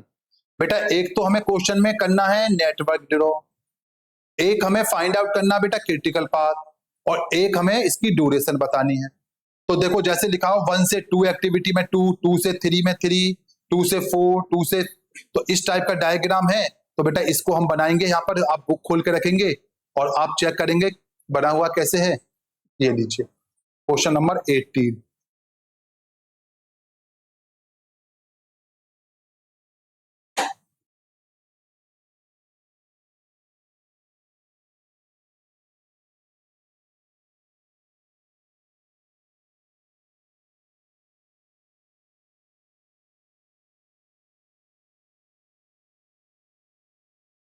ये लीजिए बेटा 18। सबसे पहले क्वेश्चन में चेक करें क्या क्या था बेटा, 1 से 2, 1 से 2 2, फिर 2 से 3 है, 2 से 4 है। बेटा 1 से 2 में 2, 2 से 3 और 2 से 4, 3 और 1, 3 और 1, और बेटा 3 से 4 भी है। तो हमने यहाँ पे क्या करा, 3 से 4 मिला दिया 2, और इसके बाद फिर हमारे पास बेटा 4 से 5 है, और 5 से 6 है, और 5 से 7 है। तो बेटा 4 से 5 बनाया हमने, 5 से 6 और 5 से 7 बनाया, और 5 से 7 के बाद 6 से 8 है और 7 से 8 है, 6 से 8 है और 7 से 8 है, और लास्ट में 8 से 9 है, 8 से 9 है। तो ये डायग्राम हमने बना दिया, इसका क्रिटिकल पाथ निकालना है। तो क्रिटिकल पाथ के लिए सबसे पहले मैंने बताया टोटल प्रोजेक्ट ड्यूरेशन।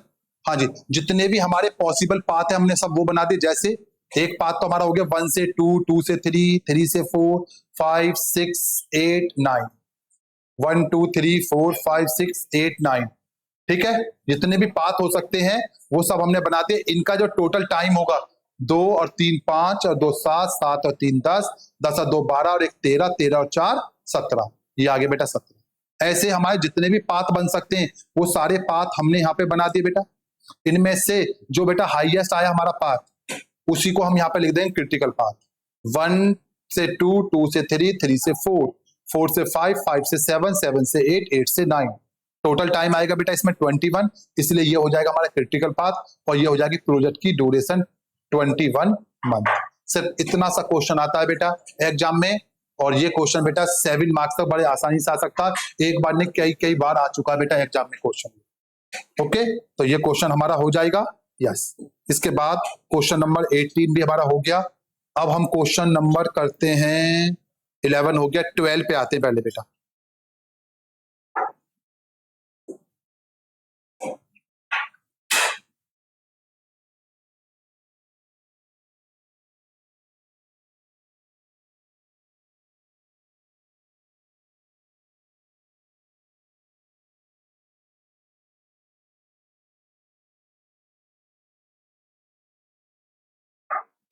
हाँ जी, draw PERT network, find expected time and variance for each activity, probability of completing project in 32 days और टोटल प्रोजेक्ट ड्यूरेशन।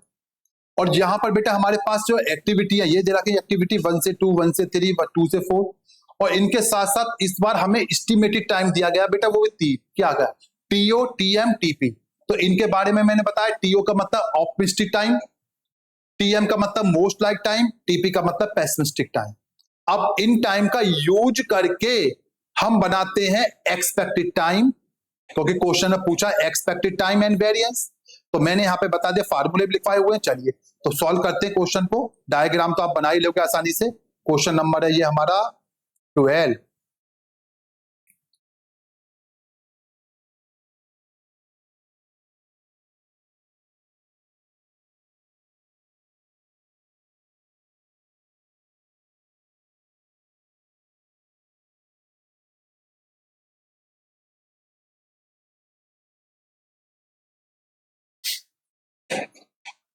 ये लीजिए बेटा, क्वेश्चन नंबर 12 के लिए हमारे पास एक्सपेक्टेड टाइम निकालने का फार्मूला है। हाँ जी,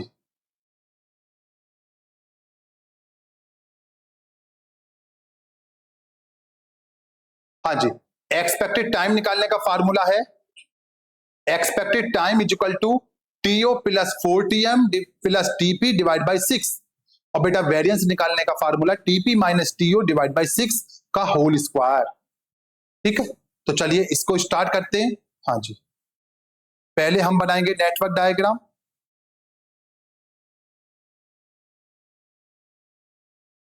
से पहले हमने बना दिया बेटा एक्टिविटी है 1 से 2, 2 से 3, 2 से 4, 3 से 4, 4 से 5, 2 से 5, 3 से 5।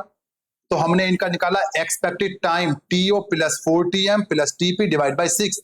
जैसे 1 से 2 में देखेंगे तो क्या क्या गिवन है, 1 से 2 में बेटा 18 है, 6 है, तो 6 plus 4 into 9 plus 18 divide by 6। इस टाइप से हम क्वेश्चन को यहां पर सॉल्व करेंगे। 6 plus 4 into 9 plus 18 divide by 6 is equal to 10। Same ऐसे ही हमने नीचे का निकालेंगे, सबका निकाल के ये वैल्यू आ जाएगी। और बेटा वेरिएंस निकालने के लिए TP minus TO divide by 6 का होल स्क्वायर, तो ये आ जाएगा हमारा निकल के वेरिएंस सबके। तो बेटा ये आराम से आप निकाल लोगे एक्सपेक्टेड टाइम और ये निकल जाएगा वेरिएंस। इसके बाद हम बना देंगे डायग्राम 1 से 2, 1 से 3, 2 से 4, 3 से 4, 3 से 5, 4 से 5 और 2 से 5। ये इनका टाइम, ये जो टाइम है ये बेटा यहां पे लिख दिया इनका टाइम। इसके बाद क्रिटिकल पाथ निकालेंगे इस डायग्राम में से। क्रिटिकल पाथ 1 से 2 10, 2 से 4 9 और 4 से 11, तो टोटल मिलाकर हो जाएगा 13। यस, तो ये क्रिटिकल पाथ, ये प्रोजेक्ट की ड्यूरेशन कहलाई जाएगी 30 डेज। अब क्वेश्चन में हमसे पूछा है, नया पॉइंट है, प्रोजेक्ट ड्यूरेशन हमने निकाल दिया, ये भी हमने निकाल दिया, ये probability of completing project in 32 days. इसको कैसे निकालेंगे तो इसको समझ लीजिए। इसका फार्मूला हमने लिखवाया, ये लीजिए sir probability is equal to Z test, Z test करेंगे और जेड का फार्मूला हमने यहाँ पे लिखा है completing project minus project duration divide standard deviation for critical path. तो बेटा Z is equal to complete project, completing project हमें कंप्लीट करना 32 डेज में और हमारे प्रोजेक्ट की ड्यूरेशन है 30 डेज। तो बेटा 32 माइनस 30 डिवाइड में standard deviation for critical path. Sir critical path था हमारा ये 1 से 2, इसका मतलब 1 से 2 एक्टिविटी का वेरिएंस कितना 4, 2 से 4 का वेरिएंस कितना 9 ये, और बेटा 4 से 5 का वेरिएंस कितना 9। तो 9 प्लस 9 प्लस 4 ये आ गया, 4 प्लस 9 प्लस 9 का अंडर रूट में रख दीजिए प्लस करके, ये हो जाएगा बेटा हमारा क्रिटिकल पाथ का वेरिएंस। 4 प्लस 9 प्लस 9 को अंडर रूट कर दो, वेरिएंस हो जाएगा, ये कर देंगे तो 0.43 आ गया। अब इसकी बेटा संभावना निकालनी है तो क्या करेंगे, प्रोबेबिलिटी निकालना है तो क्या करेंगे बेटा, टेबल जो हमने दे रखी क्वेश्चन के अंदर वहां पर 0.4 की वैल्यू देखेंगे 3 में, 0.4 की वैल्यू किस में देखेंगे 3 में, ये लीजिए।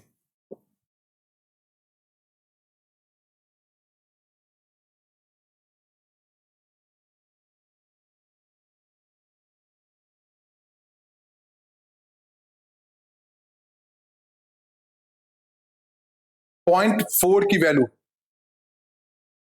इसमें देखना बेटा, 0.4 की वैल्यू इसमें देखना, 0.4 की वैल्यू 0.03 में, तो बेटा आएगा 0.6664, 0.6664, तो बेटा 0.6664 परसेंटेज में निकालेंगे तो 66.64% आ जाएगा बेटा, ये हो जाएगा बेटा।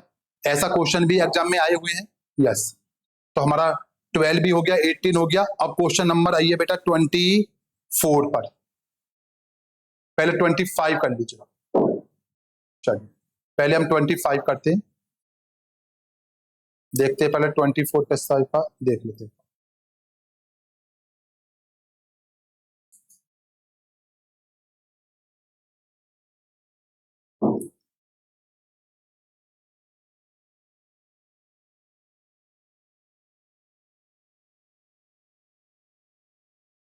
ट्वेंटी फाइव भी करें पहले, क्योंकि इसी पार्ट से रिलेटिव है जो अभी हमने क्वेश्चन किया, देखिए। हाँ जी, Pranati private limited a publisher is prepare to produce the second edition of a project management textbook, the activity required and their estimated time as per the following. ये बेटा एक्टिविटी दे रखी है, इनका नाम आइडेंटिफिकेशन ABCDEFG तक, और main है ये एक्टिविटी 1 से 2, 1 से 3। तो 1 से 2 एक्टिविटी का नाम है A, 1 से 3 का नाम है B, 1 से 4 का नाम C, इस टाइप से दे दिया। ये optimistic time, most like time, pessimistic time. ये डायग्राम बनाने के लिए draw the project network and identify all path निकाल देंगे। X is the expected duration and variance for each activity also project, और बेटा आइडेंटिफाई क्रिटिकल पाथ और इन सब एक्टिविटी का टाइम बताना है, टोटल फ्लॉट ईच एक्टिविटी तक। चलिए क्वेश्चन नंबर है ये हमारा 25।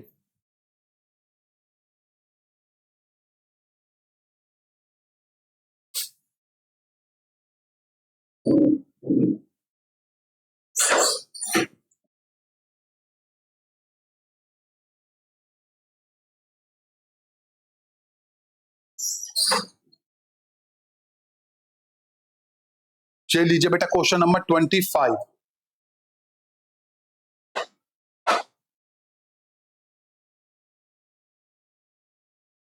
ये हमने बना दी यहां पर नेटवर्क डायग्राम, हाँ जी, 1 से 2, 1 से 3, 1 से 4, देखिए 1 से 2, 1 से 3, 1 से 4, इन सबको नेटवर्क बना देंगे। इनमें जो टाइम लिखा जाएगा वो टाइम कौन सा लिखा जाएगा बेटा,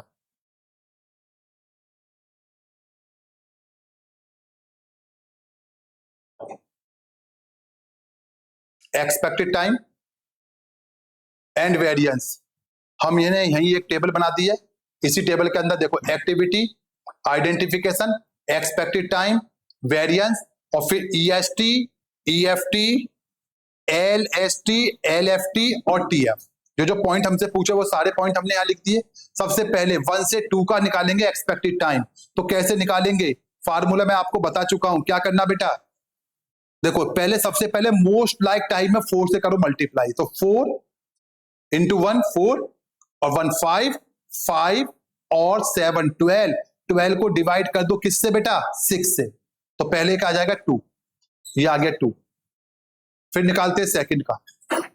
4 इंटू 4 16, 16 और 1 17, 17 और बेटा 7 जोड़ लीजिए। 17 और 7 हो जाएंगे आपके 24।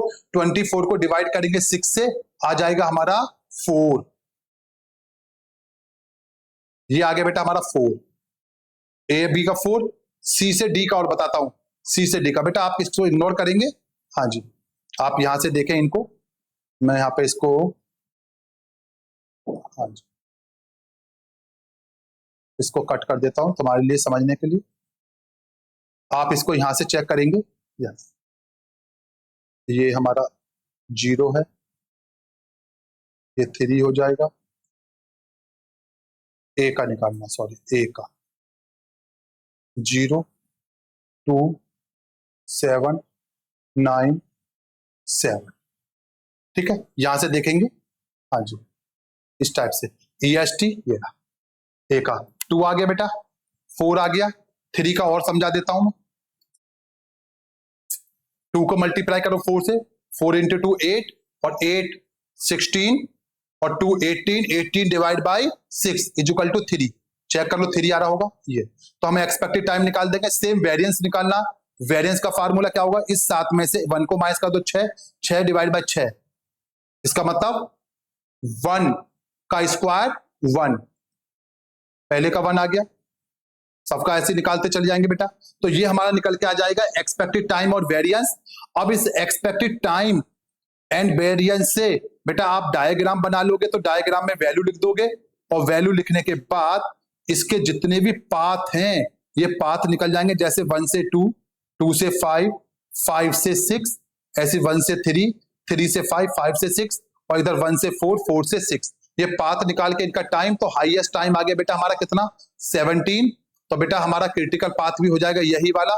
बी 1 से 3 में क्या था, बी, फिर ई और फिर जी, BEG, जिसका टाइम होगा 1 3 5 6, फिर हो जाए ड्यूरेशन 17 डेज। क्लियर ये। तो यहां पर अब EST LFT निकालना मैं आपको सिखा चुका हूं पहले, एक बार फिर बता देता हूं। हाँ जी,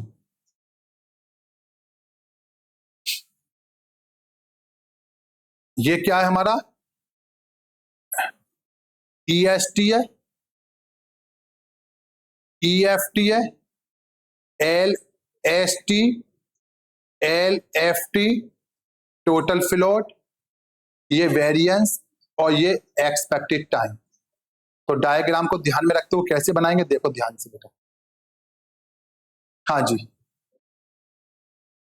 सबसे पहले हमें इस डायग्राम के अंदर बेटा बनाना है 1 से 2, 1 से 2, 1 के स्टार्टिंग में क्या 0, 1 से 3 के स्टार्टिंग में 0, 1 से 4 के स्टार्टिंग में यहाँ पे 1 में 0। तो बेटा तीनों जगह 0 आ जाएगी, 1 से 3, 1 से 3 और 1 से 4, 0 0 0। ओके, इस टाइप से। अब देखना है बेटा हमें 2 से 5, 3 से 5, 2 से 5 के स्टार्टिंग में 2, ये आ गया 2, 3 से 5 के स्टार्टिंग में 4, ये आ गया बेटा 4, और 4 से 6, इसका मतलब 4 से 6 देखेंगे तो 4 के स्टार्टिंग में क्या 3, ये आ गया 3, और इसके बाद में 5 से 6, 5 के स्टार्टिंग में क्या 10, ये आ गया 10। ओके, अब इसमें क्या करेंगे, इसमें एक्सपेक्टेड टाइम को जोड़ दो, ये आ जाएगा 2 4 3, 2 और 1 3, 4 और 6 10, 5 और 3 8, और बेटा 7 और 10 17। LST में देखना बेटा, पहले निकालेंगे हम LFT, लेटेस्ट फिनिश टाइम। तो लेटेस्ट फिनिश टाइम में क्या करेंगे बेटा, 1 से 2, 2 वाले पे जाएंगे और लास्ट वाला लिख देंगे 9। 1 से 3, 3 वाले पे जाएंगे, 3 के लास्ट वाला लिख देंगे, 3 के लास्ट में क्या 4, ये आगे 9 4। फिर बेटा हम जाएंगे 1 से 4 पर 1 से 4 पे जाएंगे, 4 के लास्ट में क्या 12, ये आ गया। फिर हमें देखना है 2 से 5, 5 है दोनों, 5 ये रहा हमारा, 10 10 10। फिर हम जाएंगे 6 पे क्या 17 17 17। इसमें से टाइम को माइनस कर दो तो ये आ जाएगा हमारा निकल के, ये आ जाएगा निकल के। एलएफटी में से माइनस कर देंगे एक्सपेक्टेड टाइम को, तो बेटा 9 में से 2 गया 7, 4 में से 4 गया 0, 12 में से 3 गया 9। इसके बाद में टीएफ का फार्मूला पता ही है, क्या करेंगे एलएफटी में से ईएफटी मत माइनस कर दो या इसमें से इसको कर दो, सेम आंसर आता। जैसे 9 में से 2 गए 7 या 7 में से 0 गए 7, 4 में से 4 गया 0 या 0, 12 में से 3 गया 9, 9 में से 0, 10 में से 3 गया 7, 9 में से 2 गया 7, कैसे भी कर लो। क्वेश्चन ये हमारा कंप्लीट। ओके, अब बचा क्वेश्चन नंबर 25। चलिए ओके, ये तो 25 ही किया था हमने, हाँ जी 25 ही तो किया था, यस हाँ 24 करना है।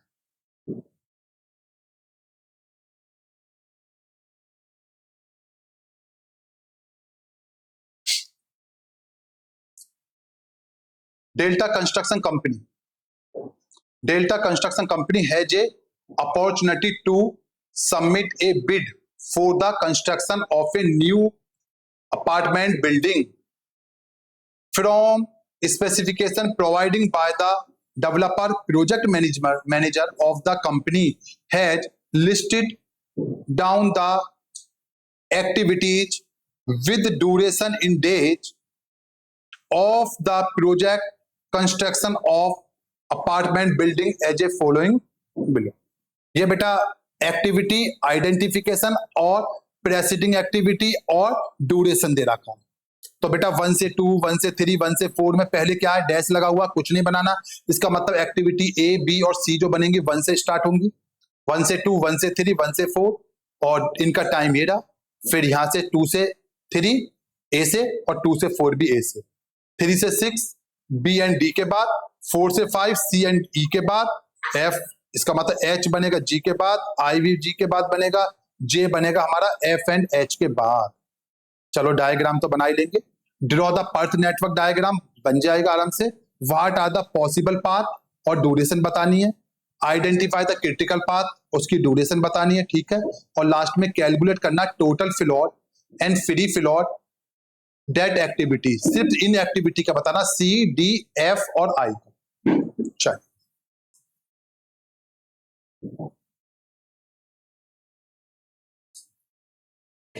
ये लीजिए क्वेश्चन नंबर 24। हाँ जी क्वेश्चन नंबर 24 हमें बनाना है बेटा 1 से 2, 1 से 3, 1 से 4। ये हमने बना दिया बेटा 1 से 2, 1 से 3, 1 से 4। ओके हाँ जी, क्योंकि हमें 3 और 4 को बेटा एक साथ मर्ज करना है, क्योंकि यहाँ पे लिखा हुआ है 2 से 3, 2 से 4, तो बेटा 3 और 4 पास पास होने चाहिए। इस वजह से हमने क्या करा है, 2 को बेटा बीच में लगाया है, जिससे कि हमारा क्या 2 से 3 बन जाएगा, 2 से 4 भी बन जाएगा। तो हमने क्या करा 1 से 2 ए, 1 से 3 और 1 से 4। ओके हाँ जी, इसके बाद 2 से 3 है और 2 से 4 है, 2 से 3 भी है, 2 से 4 भी है। तो हमने यहां पर 2 से 3, 2 से 4 बना दिया, 2 से 4, 3 से 6 है और 4 से 5 है, 3 से 6, 4 से 5 सर, 3 से 6 और 4 से 5। यहां क्वेश्चन में 5 से 6, 5 से 7, ये बेटा 5 से 6 और 5 से 7 और लास्ट में 6 से 7 भी है, 6 से 7 या 6 से 7। ये हमने यहाँ पर डायग्राम बना दिया, इनके ये पाथ निकाल के रख दिए बेटा, ये तो सभी पे आई गए, माइनस करके हमने यहाँ पे लिख दिए। इसके बाद अब ऑल पाथ यहां से लेकर यहां तक के हमने जितने पाथ बन सकते हैं वो सब लिख देंगे, जैसे 1 3 6 7, 1 से 3, 3 से 6, 6 से 7, टोटल टाइम 7 और 16 8, ये हो गया हमारा पास 31।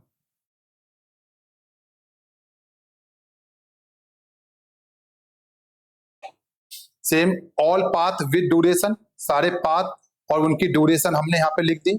जो बेटा सबसे हाईएस्ट होगा वो हो जाएगा हमारा क्रिटिकल पाथ। जैसे इसमें 35 आ रहा, ये हो गया बेटा हमारा क्रिटिकल पाथ और उसकी ड्यूरेशन 35 की। अब जो सबसे मेन पार्ट है वो ये है total float and free float. हमें दो चीजें पूछी हैं, टोटल फ्लॉट और फ्री फ्लॉट, वो भी इन एक्टिविटी की, एक्टिविटी सी डी एफ और आई की। तो टोटल फ्लॉट निकालने का फार्मूला क्या होता है बेटा? टोटल फ्लॉट निकालने का फार्मूला होता है अर्लीस्ट स्टार्ट, या तो अर्लीस्ट स्टार्ट में से, ठीक है, अर्लीस्ट स्टार्ट में से क्या माइनस करोगे बेटा? देखिए समझा देते, सी एक्टिविटी का निकालते टी एफ, ये आ गया। थोड़ा सा समझना बेटा ध्यान से, सी एफ निकालने के लिए 1 से 2 एक्टिविटी, 1 से 4 एक्टिविटी है। सी का मतलब क्या बेटा? 1 से हमें सी एक्टिविटी का निकालना, तो पहले सी की हम बात करें। सी एक्टिविटी हमारी कौन सी है देखें एक बार। सी एक्टिविटी है बेटा 1 से 4, 1 से 4 एक्टिविटी है। इसका हमें क्या निकालना बेटा? टीएफ निकालना। तो क्या होता सबसे पहले 1 से सी में क्या लिखा हुआ बेटा? ड्यूरेशन में 10 लिखा हुआ है। यहां पर हम निकालते बेटा स्टार्टिंग पॉइंट क्या है 1 से 4 का। तो हमें देखना सबसे पहले 4 के स्टार्टिंग में क्या लिखा हुआ है? 0 लिखा हुआ है। ये हो गया हमारा अर्लीस्ट स्टार्ट शेड्यूल। ओके, और नेक्स्ट एक्टिविटी ये हो गया अर्लीस्ट स्टार्ट शेड्यूल, ठीक है। और हम इसी के बाद हम निकालते क्या बेटा? हम निकालते, ये तो हो गया हमारा ड्यूरेशन, ये हो गया earliest start schedule. Earliest finish में क्या करते? 10 और 0 को जोड़ देते, 10 हो जाता अर्लीस्ट फिनिश। अब देखते बेटा हम इसका फिनिशिंग, 1 से 4 में सी एक्टिविटी है तो फिनिश में क्या 12, यहां 12 में से 10 माइनस कर दे, ये 2। तो फार्मूला बनता हमारा 12 में से 10 माइनस करो 2 या 2 में से 2। तो यहाँ पे समझना पहले पॉइंट को क्या कह रहे बेटा। यहां समझो बेटा 12 में से हमने किसको माइनस किया है? हाँ जी, 12 में से किसको माइनस करना है? 12 में से 10 को माइनस करना। ये 12 में से 10 को माइनस करना। इसका मतलब इस वाले टाइम में से इसको माइनस करते चले जाओ तो हमारा निकल के आ जाता है क्या? अर्लीस्ट, ठीक है बेटा, आपका टोटल फ्लॉट। 12 में से 10 माइनस कर दो सेम किसी भी एक्टिविटी का, तो अर्लीस्ट फिनिश टाइम निकल के आ जाता है। चेक कर लेते हैं एक बार, हमें किस किस का निकालना? हमें निकालना है सी डी एफ आई। तो देखो एक तो निकालना हमें सी का, एक डी का, एक एफ का और आई का। तो ध्यान से समझना बेटा, सी का निकालना है, क्या निकालना? टी एफ निकालना। ये समझ लिए शॉर्ट में निकालने का तरीका बेटा। यहां 12 में से 10 को माइनस कर दो, हाँ जी, 12 में से इस वाले 10 को माइनस कर दो तो क्या निकल के आ जाएगा? 2। ओके जी, डी, डी कहां है हमारा? A D D D D D, ये रहा डी, डी ये रहा हमारा। डी के लास्ट में 11, 11 में से 3 माइनस कर दो 8। एफ, एफ हमारा ये रहा 27 में से 16 माइनस कर दो, हाँ जी 11।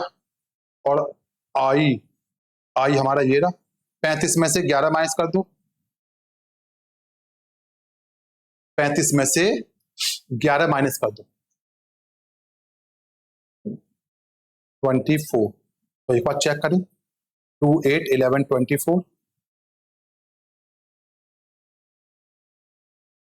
और 2 8 गलत कर दिया यहाँ पर,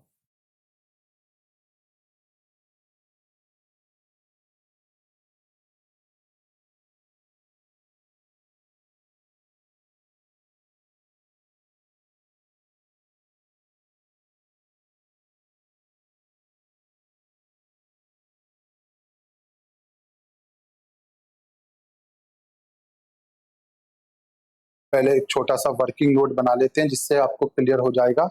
बेटा एक्टिविटी कौन कौन सी बनानी है हमें?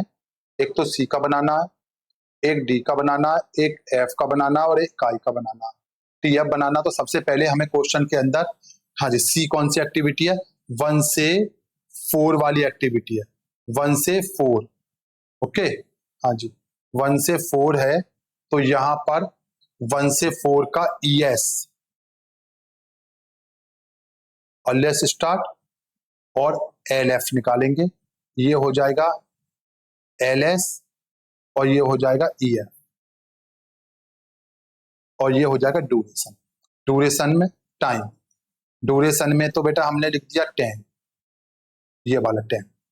अब सी का हमें निकालना है अर्लिएस्ट स्टार्ट, तो बेटा अर्लिएस्ट स्टार्ट टाइम हो जाएगा 0, तो अर्लिएस्ट फिनिश कितना हो जाएगा 10, और हमें निकालना 1 से सी का ही यहाँ पर 12, 12 में से 10 को माइनस कर दो, ये आ जाएगा 2, ओके।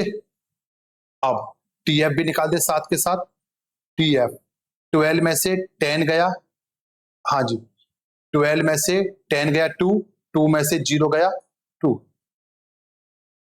दूसरा।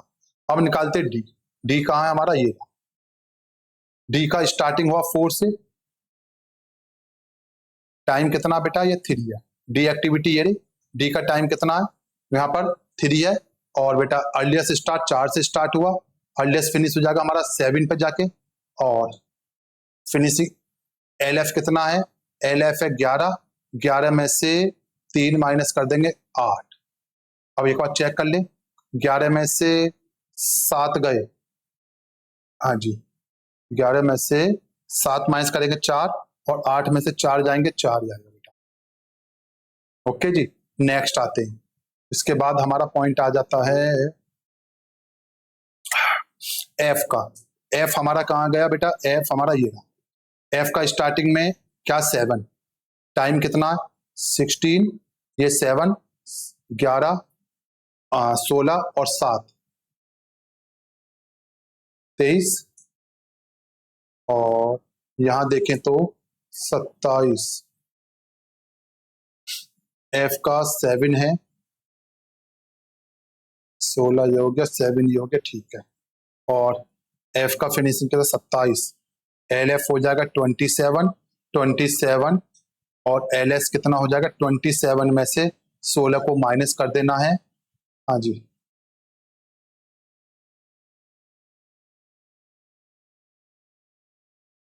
11, 27 में से 23 गए 4, 11 में से 7 गए 4, और आई का आ जाता है, आई का लिखेंगे बेटा हम यहाँ पर, तो है टाइम तो है 11, स्टार्टिंग टाइम हो गया 21, 11 और 7 28, और यहाँ पर फिनिशिंग टाइम कितना 35, 35 में से बेटा 11 को माइनस कर देंगे, 11 को माइनस कर देंगे 35 में से, तो ये बचेगा बेटा आपका 24, 35 में से 28 को, गलत हो गया, 35, 28, 35, 8, 7, यहाँ कितना तो, अच्छा 35 में से 11,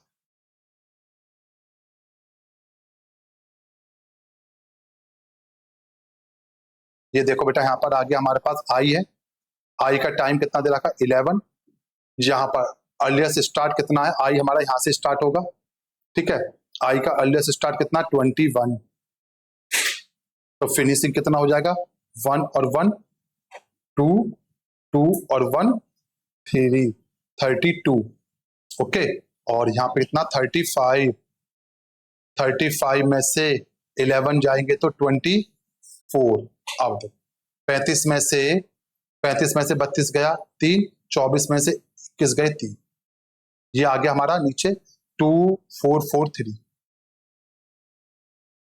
2443। फ्री फ्लॉट निकालना है तो बेटा सिलेक्ट ऐड, हाँ जी, फ्री फ्लॉट के लिए क्या करेंगे बेटा, हेड इवेंट को माइनस कर देंगे, हेड इवेंट कौन सा होगा, जैसे हम बात करें हेड इवेंट कौन सी एक्टिविटी के, सी के लिए, सी हमारा कहाँ खत्म हुआ यहाँ पर, तो हेड इवेंट क्या 0, तो इसका मतलब टी में से टी करेंगे तो बेटा 2 ही आएगा, और डी का हेड इवेंट कहाँ है, डी का हेड इवेंट है ये, इसमें डिफरेंस कितने का हमारा 7 में से 7 और 11 में डिफरेंस कितने का 4 का, तो बेटा 4 में से 4 जाएंगे 0 आ जाएगा, और तुम्हारा इसके बाद है हमारा एफ, एफ का हेड इवेंट होगा बेटा यहाँ 27 0, तो बेटा 4 में से 0 जाएगा 4, और इसके बाद में आई का हेड इवेंट विथ 0, 3 में से 0 जाएगा 3, 2043,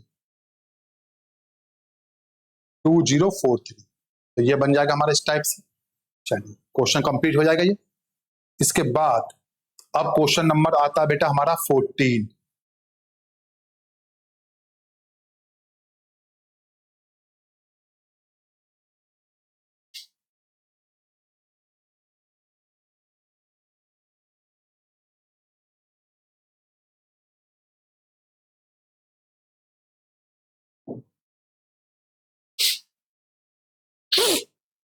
यहां पर बेटा एक मिसप्रिंट है, इसको 8 कर लेना 14 में।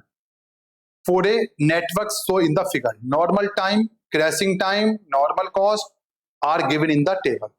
हाँ जी, construct the network by crashing is to optimum value and calculate the optimum project cost.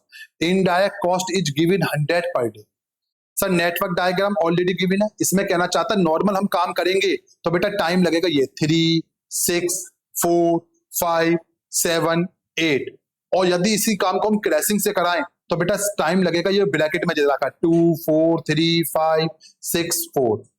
तो नेटवर्क डायग्राम में आपको बेटा कैलकुलेट करना है हमें ऑप्टिमम प्रोजेक्ट कॉस्ट। तो देखो क्या करेंगे, सबसे पहले नेटवर्क डायग्राम तो बनाया हुआ है क्वेश्चन में, ओके हाँ जी, और ये क्वेश्चन में कुछ इंफॉर्मेशन और है, ये एक्टिविटी है, टाइम है, नॉर्मल टाइम और नॉर्मल कॉस्ट, क्रैशिंग टाइम और क्रैशिंग कॉस्ट।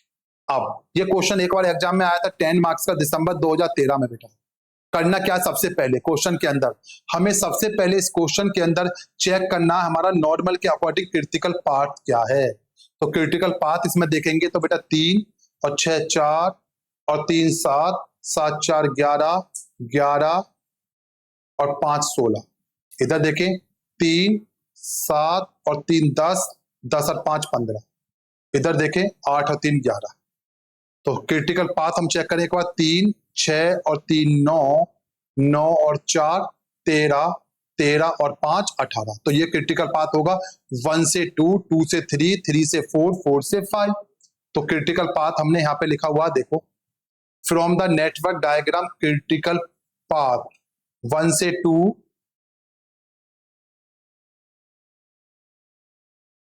देखो 1 से 2, 2 से 3, 3 से 4, 4 से 5, ये चार एक्टिविटी है, 1 से 2, 2 से 3, 3 से 4, 4 से 5, और इनका प्रोजेक्ट ड्यूरेशन आता है बेटा 18 डेज। ओके, अब हमारी इनडायरेक्ट कॉस्ट हमें क्या करना, to construct the network in first stage we must identify those activity on critical path. Critical path वाली एक्टिविटी देखनी है और विच हैव कॉस्ट स्लोप।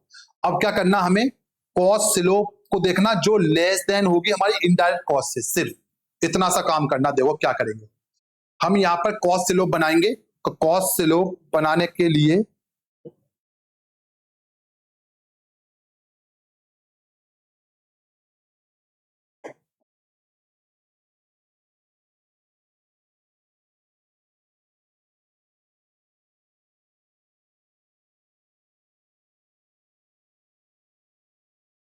देखिए बेटा, कॉस्ट स्लोप बनाने के लिए क्या करना है, बहुत सिंपल से काम है। यहाँ पे देखो 1 से 2 इनका ये गिवन है, सीसी माइनस एनसी। इसका मतलब क्या, क्रैश कॉस्ट में से नॉर्मल कॉस्ट को माइनस कर दो। क्रैश कॉस्ट है हमारी 400, 400 माइनस 300 100 रुपए, 520 माइनस 480 40 रुपए, 2500 माइनस 2100 400 रुपए, 600 माइनस 400 200, 360 माइनस 320 40 रुपए, 520 में से 500 कर देंगे 20। अब ऐसे ही नॉर्मल टाइम में से देखो, क्रैश कॉस्ट में तो माइनस करना होगा हमें नॉर्मल कॉस्ट को, और नॉर्मल टाइम में से माइनस करना होगा हमें क्रैश टाइम को। तो एनटी माइनस सीटी, 3 minus 2 1, 6 minus 4 2, 7 minus 5 2, 8 minus 6 2, 4 minus 3 1, 5 minus 4 1। अब फार्मूला लगा देंगे बेटा, क्या एन, ये जो निकाला हमने CC minus NC divide NT minus सीटी।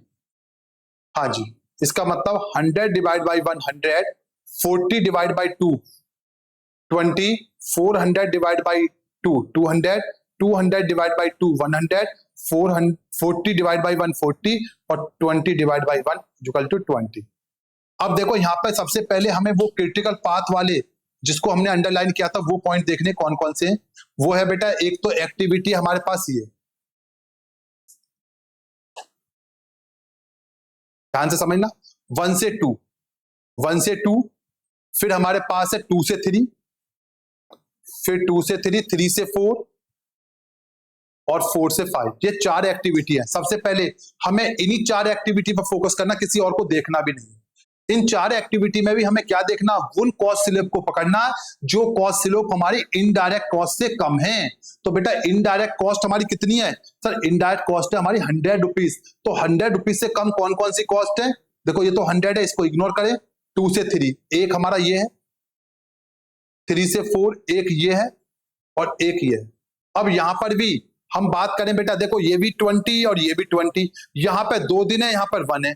तो बेटा फर्स्ट प्रेफरेंस हम इसको देंगे, पहले इस पे कॉस्ट स्लोपिंग करेंगे, क्रैशिंग करेंगे, इसके बाद फिर हम इस पे आएंगे सेकंड, और फिर इसके बाद में थर्ड। इस टाइप से हम इनको करेंगे बेटा। ओके, पहले आ गया। अब इसके बाद में हमें दिया हुआ है, now for crashing we consider all possible path in the network for the corresponding duration of the year. यहां पर कुछ मिसिंग हो गया है, तो बेटा मैं वो लिख देता हूं जो मिसिंग हो गया है। यहां पर, यहां 1 2 3 एक्टिविटी में यहां पे लिखेंगे आप 2 से 3, 3 से 4, 4 से 5, जिन जिनको मैंने करा। अब देखो फर्स्ट प्रेफरेंस मैंने किसको दिया बेटा, यहां पर फर्स्ट प्रेफरेंस हम किसको देंगे? 2 से 3 को, सेकंड प्रेफरेंस 4 से 5 को, और थर्ड प्रेफरेंस 3 से 4। जैसे बेटा हमारा इस वाले सीक्वेंस से हम काम करते पाथ 1 में, तो बेटा टाइम लगता हमें 18। ओके, अब 18 दिन लगता है, तो चेक करें बेटा 18 दिन लगता है। अब देखो सबसे पहले 2 से 3, ये रहा। 2 से 3 में हम कितने दिन कम कर सकते हैं? 2 दिन कम कर सकते हैं। कितने दिन कम कर सकते हैं? 2 दिन। तो बेटा 18 में से 2 गए 16। अब इसके बाद सर 4 से 5 में कितने दिन कम कर सकते हैं? 1 दिन। तो बेटा 4 से 5 ये रहा। तो बेटा 16 में से 1 दिन कम कर देंगे तो ये आ जाएगा 15, 4 से 5। और फिर 1 दिन हम किस में कम कर सकते हैं? 3 से 4 में। 3 से 4 ये रहा, इसमें 1 दिन कम कर देंगे तो बेटा 15 में से 1 दिन गया 14। इस टाइप से है ये डायग्राम। P2 में हमने क्या करा बेटा? एक रास्ता तो ये था, एक रास्ता ये बन सकता था हमारा डायग्राम के अकॉर्डिंग। देखें 1 2 4 5, जैसे 1 से 2, 2 से 4, 4 से 5। एक रास्ता बनता 1 से 2, 2 से 5।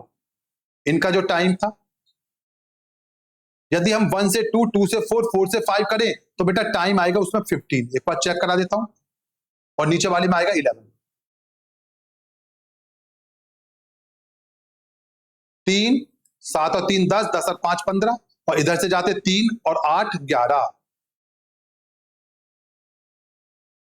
तो बेटा 15, इसका आगे 11।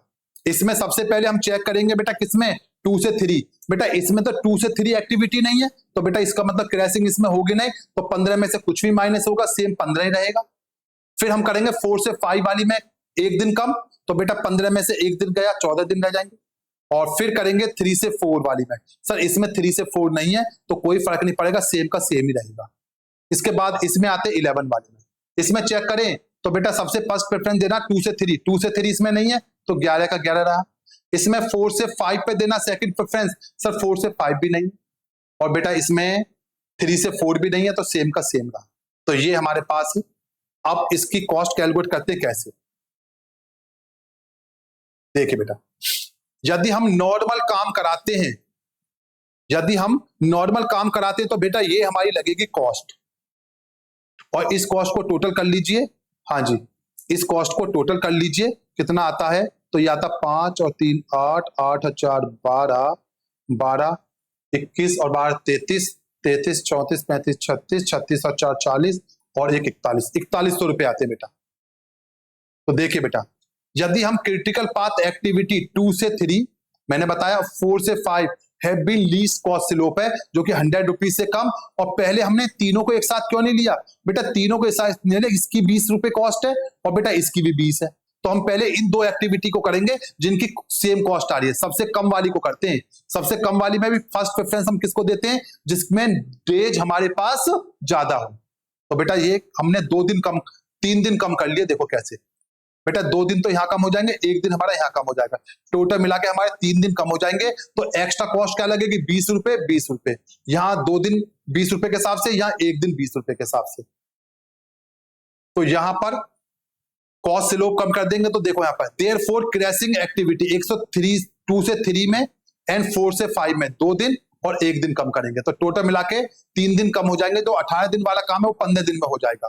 तो जब 15 दिन में ये काम होगा तो बेटा हमारी कॉस्ट कितनी आएगी? देखो हमारी ये तो आएगी 4100 प्लस और क्या आएगी सर? 15 दिन काम करोगे तो सर इनडायरेक्ट कॉस्ट आपकी 1500 रुपए आएगी। ओके, ये तो नॉर्मल कॉस्ट हो गई 1500। और क्रैशिंग करने की वजह से जो कॉस्ट बढ़ेगी सर, 2 दिन तो बढ़ेंगे 20 रुपए के हिसाब से और 1 दिन बढ़ेगा 20 रुपए के हिसाब से। 2 दिन तो 3 से 2 वाली एक्टिविटी में और 1 दिन हमारा 4 से 5 वाली एक्टिविटी में। तो टोटल कॉस्ट आ जाएगी 5660 रुपए। In second stage crashing in least cost slope 3 से 4 में भी हम 1 दिन कम कर दें तो बेटा 15 के जगह 14 दिन में काम हो जाएगा और हमारी नॉर्मल कॉस्ट वही 4100 रुपए लगेगी। और साथ में क्योंकि ये तो लगी रही थी, 1 दिन और कम हो गया तो बेटा ये और 40 रुपए हमारे बढ़ जाएंगे। ये तो दोनों आ ही रहे थे। और क्योंकि इस बार इनडायरेक्ट कॉस्ट आएगी 1400 रुपए, हाँ जी कितनी आएगी? 1400 रुपए, क्योंकि 14 दिन ही काम करेंगे तो बेटा कॉस्ट आएगी 5600। ओके, और यदि हम विदाउट क्रैशिंग के काम करें तो बेटा हमारी जो कॉस्ट आएगी कितनी? 4100 रुपए नॉर्मल कॉस्ट और बेटा 18 दिन की 1800 रुपए इनडायरेक्ट कॉस्ट, टोटल मिला के 5900। तो इन तीनों में देखना कौन सा बेस्ट है। तो इन तीनों में बेटा हमारे पास जिसमें हमारा ये वाला बेस्ट है, जिसमें हमने तीनों एक्टिविटी में क्रैशिंग कराई 5600 रुपए। तो ये हमारा क्रैशिंग का क्वेश्चन है। वैसे कम चांस है आने के, लेकिन फिर भी एक बार बेटा कर लेना। चलिए, तो ये लगभग चैप्टर फिनिश हो गया है। यस, अब मैं आपको कुछ बता दूं।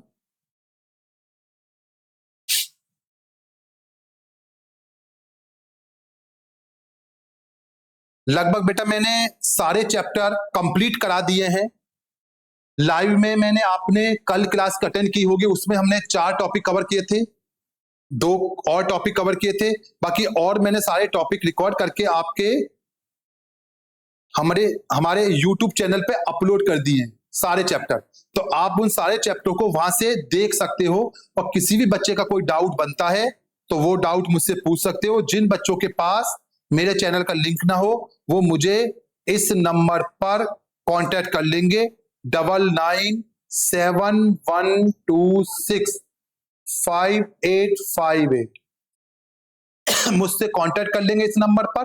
आपका विद्या स्तर के चैनल पे भी मिल जाएंगे, नहीं मिले तो मुझसे कांटेक्ट कर लेंगे आप, वहां भी अपलोड हो जाएंगे। अदरवाइज मैंने अपने चैनल पर, यूट्यूब चैनल पर इन सारे लेक्चरों को अपलोड कर दिया है। जिस बच्चों को पता नहीं है जिनके पास, वो मुझसे कांटेक्ट करके इनको ले लेंगे। मेरे यूट्यूब चैनल पर ऑलरेडी ये अपलोड हैं, आज की ये लाइव क्लासेस भी और बचे हुए रिकॉर्डेड लेक्चर भी, जो भी हमारा लाइव क्लास में हमने कवर नहीं किए हैं वो सारे हमारे कवर हो चुके हैं ऑलरेडी रिकॉर्डिंग। तो चलिए इतना ही करते हैं आज के लिए। किसी बच्चे का कोई डाउट हो तो मुझे मैसेज करके पूछ सकते हैं। ओके बेटा, गुड बाय।